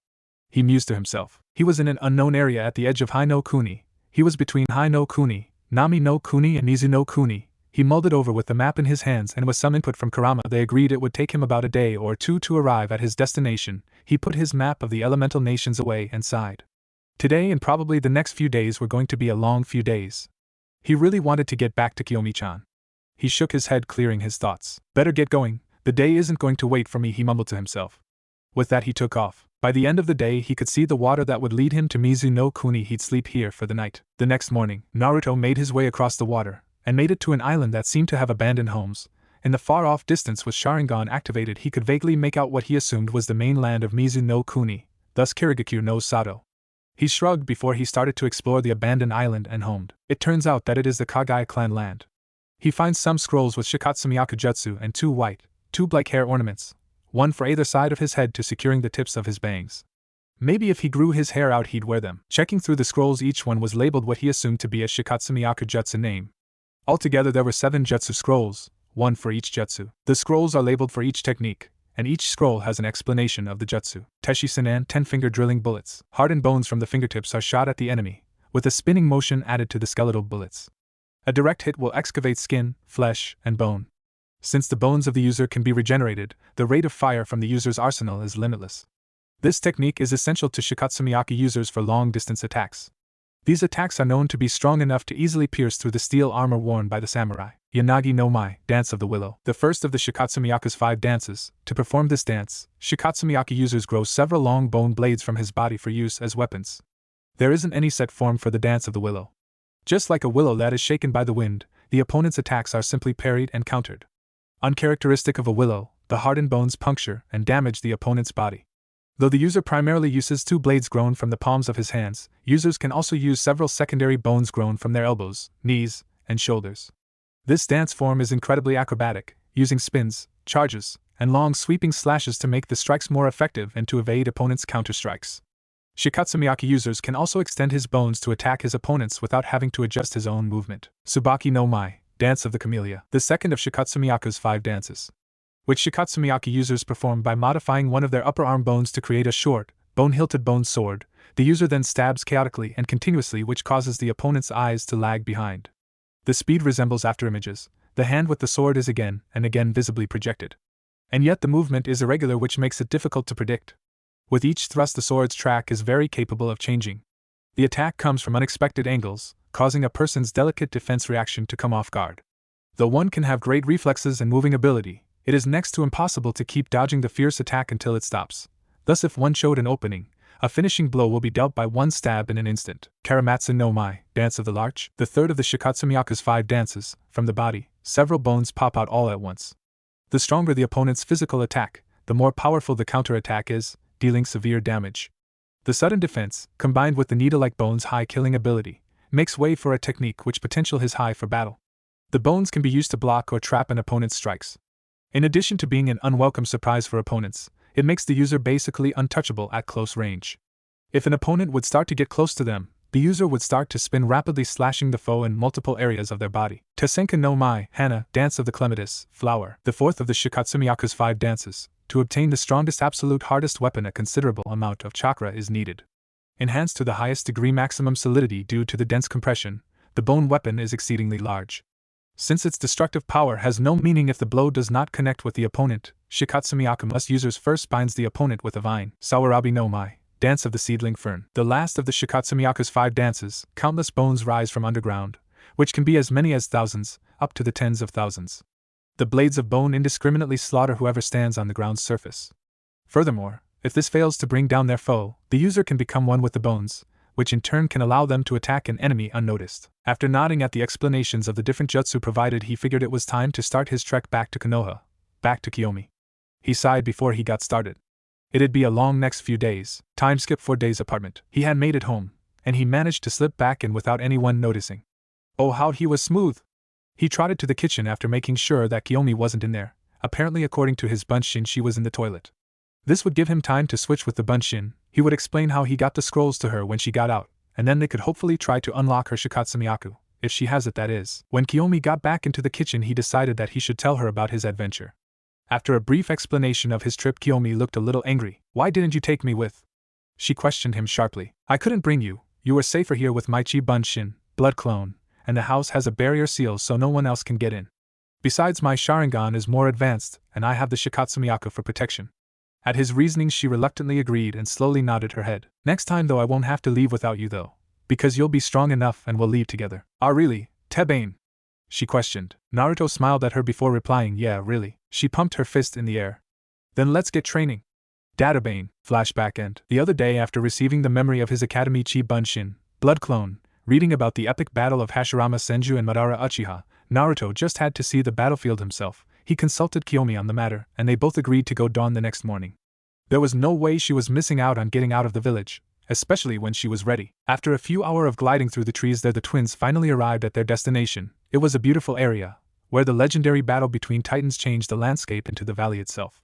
Walking through the valley, Naruto stumbled across an odd part in the wall. It was a slight different shade from the rest, and when he knocked on it, it seemed hollow inside. After eventually breaking through, Kiyomi, and he think that it is what seems to be an abandoned hideout of sorts, carefully walking through the abandoned hidden room with their two Tomo Sharingan activated, he notices a tablet at the back of the room. It has a location written on it, Mountain's Graveyard, with a map to the place. It wasn't all that far from the Valley of the End. It is between here and Takigakure no Sato, but a bit more out of the way. The tablet also has the Uchiha crest atop it. From this they guessed it would be about a day's travel to get there. Naruto deactivates his Sharingan followed by Kiyomi, and they noticed that all of the writing with the sole exception of the Uchiha crest seemed to disappear and what looks like a 3-Tomo Sharingan pattern appears over the top. Naruto concludes that it is an Uchiha tablet, and is sealed off with Uchiha Fuinjutsu so that no one but an Uchiha with the Sharingan could read it. Interesting, Naruto thought to himself. Wondering why such a thing would be at the Valley of the End and hidden away, he idly pondered if whoever made it chose the place because this was where the legendary shinobi Madara Uchiha fought the Shodai Hokage Hashirama Senju, or perhaps it was Madara's from before he fought the Shodai. Naruto shook his head, clearing his thoughts. He may as well check out the place. Turning to his right, he took note of a comma that was attached to the wall. He shrugged and took it after making sure it wasn't a trap.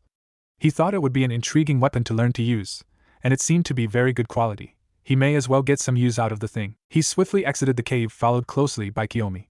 When they were both out of the way, he did a few quick hand seals and spoke in his mind. Doton, Doryahiki, Earth Release, Earth-style wall. A wall of solid earth rapidly raised formed the ground and blended into the wall, re-encasing the cave entrance. Naruto nodded to himself, pleased with his work, and got to work heading towards their apparent next destination, Mountain's Graveyard. Time skip one day, Mountain's Graveyard outskirts. Awaking from where they got to last night, the outskirts of the new destination, he unsealed the ration bar for himself and Kiyomi, which they both ate for breakfast.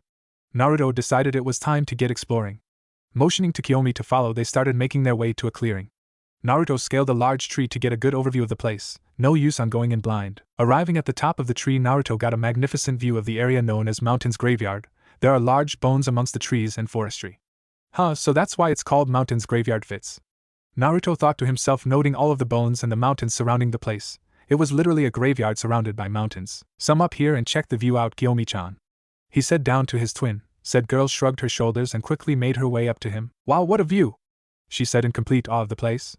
It was a great view even if it was a graveyard. He shrugged to himself, noting that it seemed pretty much abandoned. Alright, let's get going, Kiyomi-chan. She nodded in agreement, and with that they speed off through the trees in order to observe and explore the large pile of bones up close and personal. After several minutes of tree hopping, they both arrived at one of the closer skeletons and slowly and stealthily walked up to it. They reached the base and looked around it. Staring at the eye hole of the behemoth, he scaled it until he was in one of the eyes. Once there, he could see that it was actually sort of like a room, not unlike the one that he discovered at the Valley of the End. Kiyomi-chan, come up here, he whispered to his precious Amato. She looked up at where he was and nodded. She then started to climb the surface of the bone. When she finally reached the eye hole where Naruto was, after making sure that there was nothing dangerous from above, he told her to jump on the count of 3. 1, 2, 3. With that he grasped his kama tightly and jumped down, landing swiftly on the ground, Kiyomi right on his tail. Upon landing, he noticed that the figure in the middle of the room was actually an old man, seated on a throne of wood. He looked ancient. I wonder if he is actually even alive, Naruto pondered. He activated his Sharingan and took note that the ancient old man was actually in fact alive. He decided to warily approach. When both he and Kiyomi were upon the man, a single 3-tomo Sharingan snapped open. Who are you? The ancient man demanded sternly. He spoke quite softly, however. Naruto spoke up first. Naruto Uzumaki. As soon as he spoke his name, he saw the elderly man's eyes widen slightly. And I'm his twin sister, Kiyomi Uzumaki, Tebane. Kiyomi chimed in, after Naruto. The man's eyes widened even more, before a soft, genuine smile broke over his lips. I see. He trailed off, only to be interrupted by Naruto. You know the both of our names, but what is yours? Naruto questioned seriously. I am the ghost of the Uchiha, Madara Uchiha. He spoke completely serious. And Madara Uchiha. Then you're our Gigi? Asked an extremely confused but somewhat excited Naruto. Madara nodded before continuing. Yes, you look quite similar to myself when I was your age. I can also see Kushina in you, and you have some of the Yandame's looks as well. He finished with a scowl.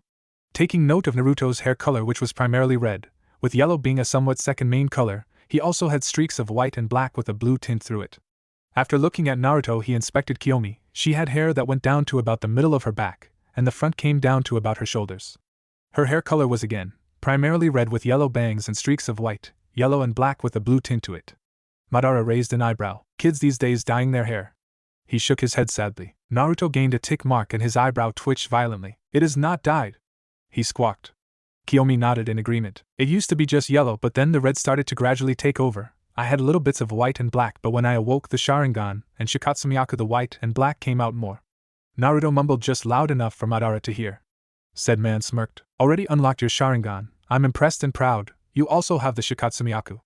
I was not aware that your mother or Namake's had Kagaya blood. Actually, Kurama-chan told Ka-chan about Namake's team being half Senju, half Kagaya. That is why she used Genjutsu and artificially inseminated herself. Also, the Shikatsumiyaku is rarely awoken amongst the Kagaya. Namake's team didn't have the clan markings like myself or Kiyomi-chan. Kurama-chan theorized that perhaps his Senju blood overtook the Kagaya blood and it somehow erased the clan markings. Madara raised an eyebrow at Kurama-chan but filed it away for later, all the while his smirk widened.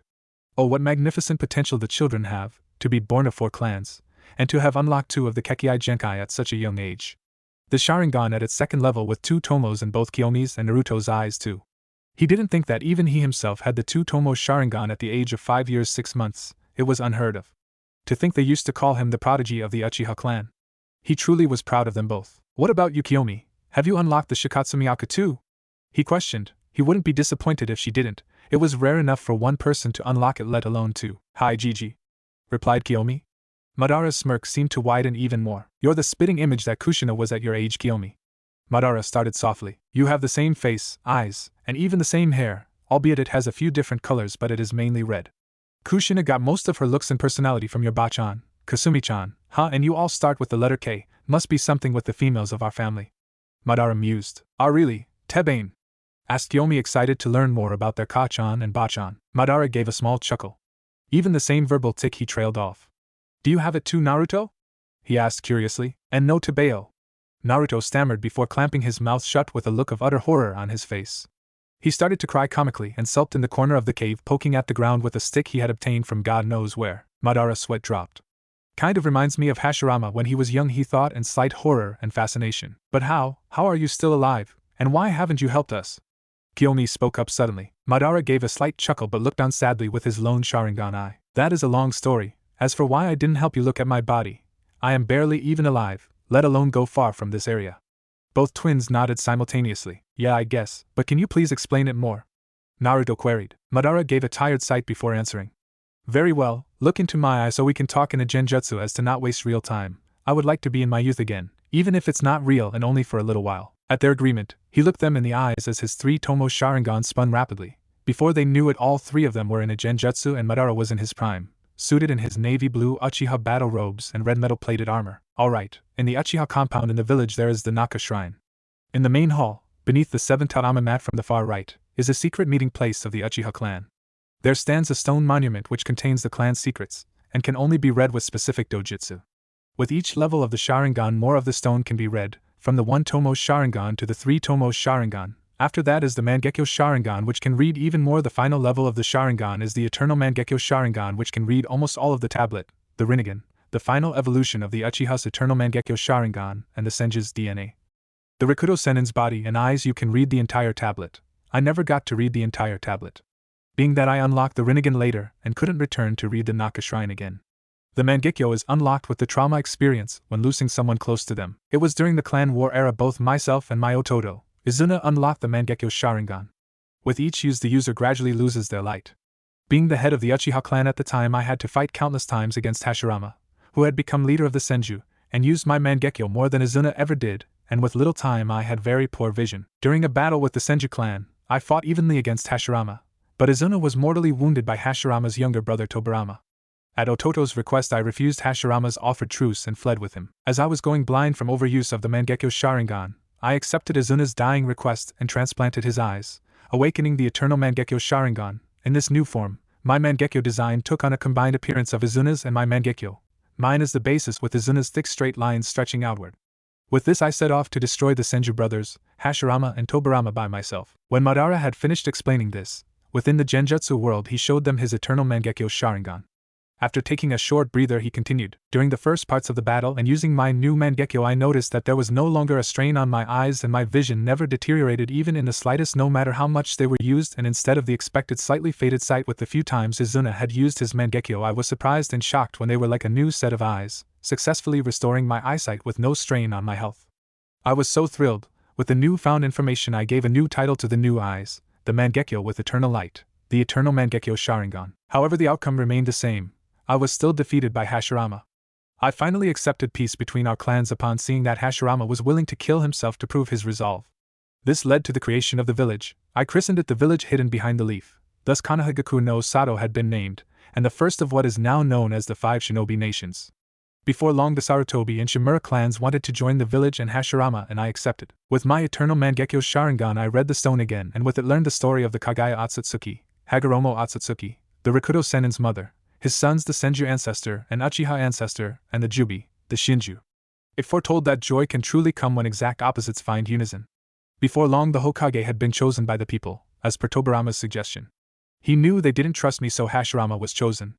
I decided being the Hokage I had to tell Hashirama, which I did. Flashback start. This stone monument has been passed down for generations. It was never shown to other clans. It's special. To decipher it you need to use a dojutsu. As far as I was able to decipher until now, what it says is, looking for stability, one kami was divided into yin and yang. The action of the two opposing forces created all things in nature. This logic applies to anything. Madara said to Hashirama while glancing between him and the tablet. Hashirama picked up where he left off. In other words, it says that joy can truly come when exact opposites find unison. However, there is another interpretation. Madara interrupted him. Hashirama was stumped. What do you mean, Madara? He thought wearily. Hashirama, do you think I know nothing? Madara said firmly. Hashirama gave a long pause before speaking up. Leave Tobirama to me. I can't do this without you as the Hokage's right arm. As my brother, please work with me. The people will eventually understand you too, and at that time, you'll become the Nidaime Hokage. Madara interjected him again. Your Ototo, Tobirama is probably going to be the Nidaime Hokage.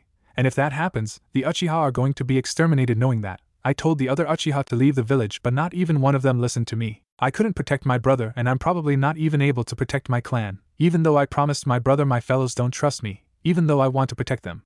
Madara said softly. That's not true. Everyone will realize that Hashirama spoke up optimistically only to be interrupted by Madara again. Maybe that time I should have ordered you to kill your brother. You say I'm your brother, but for the village would you kill me or him? Madara said, looking Hashirama dead in the eyes. Hashirama continued to listen. I do understand your point. But I can't do more than this. I'm leaving the village. I found another way. After we showed each other our guts, I realized cooperation is nothing but a silent fight. Madara said seriously. That's not true. I won't let you. Hashirama stated back firmly. Madara tuned away before continuing. It depends on how you look at reality. Hashirama, let's stop being servile. At least it'd be better for us to look at this world as just entertainment. Are you listening to me? Madara! Hashirama shouted after his friend. You're the only one that can compete with me. Madara trailed off. Hashirama gained a questioning look. While I walk towards my real dream, I'll enjoy fighting with you.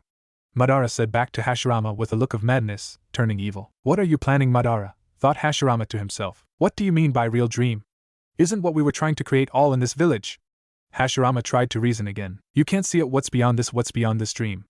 Madara replied, looking Hashirama in the eyes. A bead of sweat rolled down Hashirama's face. Then tell me what this future dream of yours is. If it's connected to this village, then I need your help to get there, of course, as a senior but also as a friend. Said Hashirama with absolute seriousness. TSK, there is no connection. And you will never understand it. It's useless to run after me. You should know too that no one can stand behind me. Madara retorted with a smirk. Flashback in. After saying so, I left the village. I left the place that we reached together. The village we desired. Madara spoke softly to Naruto and Kiyomi. However, the rest of the world praised and before long imitated our village system, created by an alliance of shinobi clans after the past rivals Uchiha and Senju joined forces. Hashirama and my dream had come true. He continued fondly. Madara paused shortly before continuing on. The sons of shinobi didn't have to fight anymore. They learned and played. They were able to live long enough to know the taste of alcohol. However, I, as if trying to destroy my previous dream, kept on attacking Konoha, said Madara, shaking his head in disappointment at himself. Madara took another breath before continuing. After my final battle with Hashirama, he thought that he had killed me by running his sword through my heart. I would be dead if that was even me that he had run through. After the Kyuubi, he was interrupted by Naruto, however. Kurama-chan, she is called Kurama, he stated firmly. Madara getting over his shock of the Biju, the Q no Kurama having a gender and name as well as being the one who informed Kushina of Minato's clans, he continued. After Kurama was relinquished from my Sharingan's control, I activated my Eternal Mangekyo Sharingan, and with the last of my chakra used the moon to enhance my genjutsu. Hashirama was under the influence of my genjutsu while I fainted from chakra exhaustion. He left soon after thinking that he had run me through, but it was my unconscious body. When I awoke, being obsessed with power and as per the information on the Naka Shrine, I implanted Hashirama's DNA from the Moku Bunshin that was left behind, which he used to fool me into thinking I had won. This successfully merged the Uchiha and Senju DNA that would later on give me some of the power of the Rakudo Sannin, Hagoromo Otsutsuki. He cleared his throat before continuing. After implanting Hashirama's DNA, I gained a slight chakra boost from the nature of his Sage Mode enhanced Moku Bunshin. I hobbled my way along the valley which we created and at one point gathered what little chakra I received from Hashirama's DNA and made a hidden room in what was newly created valley. It was so that I could restore some of my strength and rest without being spotted and killed in my weakened state. I lay my kama and gun by against the wall before casting one last genjutsu and giving into fatigue again. I awoke, what were several hours later, the next morning and started making arrangement for my plans. The place that I had scoped out while out of the village, the mountain's graveyard, would do. With that thought in mind, it would do good to leave a tablet here with a map to it from here. For however long I was to be here and in the possibility any Uchiha clansman found this place, and the tablet I could use and train. I dragged one of the half-torso-sized rocks from where I made the entrance, and prepared it to become the tablet. It was quite difficult in my current poor condition, but I drove ahead. It had to be done. I used the blood of my wounds as to make the seal and made it as per traditional Uchiha Sharingan Fuinjutsu, not unlike that of the Naka Shrine. After finishing my tablet, I proceeded to go back to sleep and recover my wounds. Awaking at about noon, looking around, I realized that my genjutsu that was disguising the entrance was undone, and I wondered why I hadn't died yet, and how I had seemingly recovered so quickly. I wasn't anywhere near fully recovered, but enough to move long distances. I then noticed that all of my injuries sustained in battle against Hashirama were cleaned and bandaged. I wondered what was happening. It was then I noticed the intruder. It appeared to be a woman, between the age of 18 and 25, and she had beautiful red hair and seemed to be of royalty. Flashback start. Who are you? Madara demanded sternly. Fufufu, she chuckled before continuing. Is that any way to greet your helper? You could have very well died with those wounds, Tebane. Madara's eye slightly twitched at being chuckled at, but smirked. Tebane? He questioned mockingly. The still unknown woman gained a dark aura about her, and her hair stood up. She glared at Madara before she gave him a solid smack to the top of the head. Quiet you, she hissed. Itai. Madara yelped in pain. It was a manly yelp though, he wasn't a damned sissy. What was that for woman? He demanded again. His answer was another blow, this time a punch to the face breaking the cartilage of his nose. Blood poured from it before he held it. Madara looked up at the demon woman and gulped in fear. He'd better keep his trap shut, especially if he wanted to live long enough to put his plans in motion. He took a deep breath before starting again. Thank you for helping me, Madara started, struggling on the words thank and help. Oh, how he loathed them. At his words, the demon in human form smiled a beautiful smile at him. Thank you, it was no problem, she answered before she asked a question. How did you get those wounds? They are quite vicious.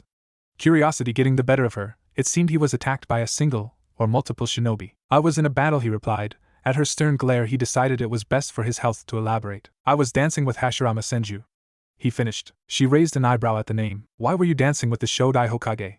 She questioned. He hesitated before sighing and answering. To obtain the opposite and find true happiness, to obtain the Rakudo's power, I needed to combine Yin and Yang, the Senju and Uchiha, then and only then could I find true happiness. She looked at him like he had grown a second head. Well, what is your name, O great Rakudo Uchiha? She asked. The last part said sarcastically. Madara refrained from lashing out either verbally or physically. I am Madara Uchiha, he said quietly, expecting to be ended or attacked. So you're Madara, huh? She stated. Yes, so I've told you my purpose. What will you do, no woman? He queried. Fufufufu, she chuckled again. I am not woman, I am Kasumi Uzumaki, Databane, she replied enthusiastically. Madara shrugged neutrally. As their eyes meet, he saw her eyes soften. You have lost your way, she started. Come with me, join the Uzumaki to heal. You can have a place to live and be trusted, maybe even find another dream and purpose. She finished. I have my dream and purpose, he snarled in reply. Do you? She demanded. He faltered. He was stuck. Did he? Did he truly have a purpose? The Tsuki no Mi Kikaku, Eye of the Moon plan, was that his purpose? Was that really a worthy dream? He had decided. Fine, I'll go with you for now, Wakasumi, at least until I'm healed, then I'll be gone, and return to my plan. He finished rather darkly. But the Uzumaki are allies of Konoha and relatives of the Senju. Won't they tell them about me and have me killed? He asked. Kasumi shook her head negatively. The Uzumaki clan don't want violence and wars. It is why we are on the island. Yuzushiogakure no Sato. We may be allies, but we will have no part in wars. We are not looking to get people killed or start wars, who knows? Perhaps you will even find true happiness there, she said rhetorically. Find a partner and have kids, Tebane, she finished, turning away from Madara and gazing out of the cave. Madara nodded, gaining actual respect for the clan before the last part rang in his head. Find true happiness, a partner, and kids. He scowled at the last thought. He grunted, before he looked at where she had moved to. He couldn't help but take in her figure in the slight light. She held a very curvy figure, and those pants certainly hugged that delectable ass dash. He quickly shook off those thoughts. He didn't need a woman. He was Madara Uchiha. He was a warrior, not some pansy, damn it. And he certainly didn't need brats. All he needed was the plan. He'd bide his time in the village before continuing with his plan. I do ask you, when you're healed and if you decide to leave, she started, making sure to put emphasis on if. You must not harm or drag our clan into your plan, she finished sternly, facing him once more, hands on her hips. Madara's eyes lingered on her curvaceous body, her breasts having bounced along as she spoke. Don't fall for this shit, Madara, he tried to assure himself. Just keep thinking of the plan. He closed his eyes. Fine, I won't harm your clan, he agreed, not intending to keep his agreement. After all, how could you not trap a clan when you project an eternal genjutsu on the moon? She smiled again. Good, let's get going. Oh, you must leave your kama here. You may take the gun by. Was the reply. She rolled her eyes. I wonder if I can tame the Madara Uchiha? She thought to herself, licking her lips at the image of bandaging his well-toned body. Upon making a hanger for the kama with a Doton Jutsu, he walked over to her and stood by her side. Let's get moving then, he demanded. She rolled her eyes again. Will you stop whining, and would it kill you to use your manners? She hissed at him, her hair starting to rise again. The legendary shinobi felt very small before her gaze. He even whimpered a little bit at the not-so-distant memory of her breaking his nose with a single hit. Screw Hashirama. This woman was terrifying. If Mito had even half of her temperament, then Madara felt sorry for him. He had to admit, though, if he were to go for a woman, it'd definitely be someone like her. She wasn't a pussy or a useless woman, she was actually quite terrifying. Not that he'd ever get a woman. Or her. He was just saying. Or thinking, rather. I apologize, Kasumi-san. He almost squeaked in fright. And would it kill you to stop with the san? I'm not some old bat. At this he quickly corrected himself. Kasumi. At her harsh glare he gulped. Chan, Kasumi-chan. He hastily added. He sighed in relief at her small smile. If Tobirama were here, he'd have called him whipped. He wasn't whipped, though. No, he was just sane and wanted to live. He nodded in agreement to himself. Very well, we'll be off, Madara-kun. She started. One moment please, I just want to use Doton, Dorihiki, Earth Release, Earth-style wall, to cover up where I was staying. No one should know that I survived. At her nod of consent he did the jutsu. Okay, we can go now, he told her. With that she put his arm over her shoulder and jumped off into the trees, starting on their journey to Yuzushio. Time skip Yuzushiogakure no Sato. When Madara arrived at Yuzushiogakure with Kasumi, he didn't expect the warm welcome he received. Surprisingly, they welcomed him like family. Unlike what he originally said, he didn't leave when he was fully healed. Kasumi stayed with him the entire time, and she was actually really sweet once you got past the demon personality, as Madara calls it. She had roped him into having a date. They had both enjoyed it, and Madara actually enjoyed spending time with her. She even offered to teach him Fuinjutsu, which he gladly accepted, once getting over his pride. Before long he had forgotten his plan and agreed to stay with the Uzumaki. He, Madara Uchiha, had fallen in love. He'd really mellowed out and surprisingly come sane again. He wrote a letter to Hashirama saying he was alive, what his plan was and how he obtained his DNA, and now he was in love with a fiery Uzumaki girl. He said that he only hoped that he could be forgiven and that he didn't tell anyone he was alive. He didn't want the Uzumaki clan attacked for harboring a criminal. He was surprised to see that he had promptly received a letter in return, and Hashirama agreed to not tell anyone. He accepted the apology. He was glad he had his friend and brother back, and was happy he had fallen in love. No more letters were needed to be exchanged between them. Kasumi was probably the only person beside Hashirama that could keep up with him and have the possibility of beating him. It was incredible. Time skipped 4 years. Within 4 years, Madara and Kasumi were married and Kasumi was pregnant. She had just given birth to their beautiful little girl, Kushina. Madara wholeheartedly agreed that she would just be named Kushina Uzumaki. She shouldn't be Kushina Uchiha or anything different lest people try to use her. Not the Uzumaki clan but the other villages. Hashirama had died a few years back and left Tobirama the Nidaime Hokage seat. This was extremely dangerous for Madara if he ever found out that he lived, let alone has a daughter. He'd probably try to kill Madara, Kasumi and Kushina, possibly even the Uzumaki clan for harboring a criminal, Kasumi for being married to and birthing his child, and Kushina essentially just for being born. It was the sad truth. It was probably the happiest day of Madara's life, being the day that his beloved daughter was born. She got majority of looks from her mother. The red tuft of hair was a few shades darker than the normal Uzumaki color, but he was grateful that she didn't get his hair or eye color. There could be suspicions for her late in life if anything were to happen, and if she was harmed or anything because someone found out she was his descendant, he'd never forgive himself and there would be hell to pay. He was really so thankful to the Uzumaki clan, Kasumi and Kushina. They had pulled him from the dark path he was on and helped him find happiness. He was truly eternally grateful. Time skipped 5 years. Konoha, Hokage Tower Sandaime's office. Hiruzen had been named the Sandaime Hokage for a few years now after Tobirama had sacrificed himself for Hamura Mitokado, Koharu Yutane, Danzo Shimura, Kagami Uchiha, Terufua Kimichi and himself. He was appointed as the Tobirama successor, the Sandaime Hokage. Right now he was waiting for his plan to play out and get an Uzumaki girl, the current clan head's daughter if information was correct, to safety and become the Nidaime Kyubi Jinchuriki. Mito Uzumaki, the Shodai Kyubi Jinchuriki, was getting along in age and only an Uzumaki could keep the Kyubi at bay. This Kushina also had special chakra amongst even the Uzumaki clan and could apparently form chains from chakra. This would be able to safety suppress the Kyubi better than any normal Uzumaki. The plan he was waiting to play out was the massacre of the Uzumaki clan and destruction of Yuzushiogakure no Sato. He had deemed them a threat and for the good of the village he needed to eliminate them swiftly, and not sully his, Konoha's image by being the ones to destroy it publicly. He was of course the catalyst, but no one needed to know that, certainly not any possible survivors. It was quite easy. All he had was some of Danzo's root operatives wearing Yuzushio Hitaides and attack Kumogakure, Kirigakure and Awagakure and do various other offenses, as well as leave Yuzushio Hitaides at any crime scenes. He'd do the same to Yuzushiogakure but with the other nations' Hitaides. If what ANBU and root scouting reports were saying Yuzu was not really doing anything just putting more shinobi at the defensive, the other 3 great villages though seemed to be preparing for an all-out attack, eliminating the threat. It was all going according to Hiruzen's plan. He just needed to send a platoon of ANBU or root to secure the girl while the deed was being done. He faced Danzo whom had just entered the room. Hiruzen had decided. Danzo. He greeted his longtime rival and friend with a nod. The same gesture was returned. Hiruzen, I think I'll have your root go and collect the girl. Have them leave immediately and station in the area. They are to move in and rescue the target in the chaos.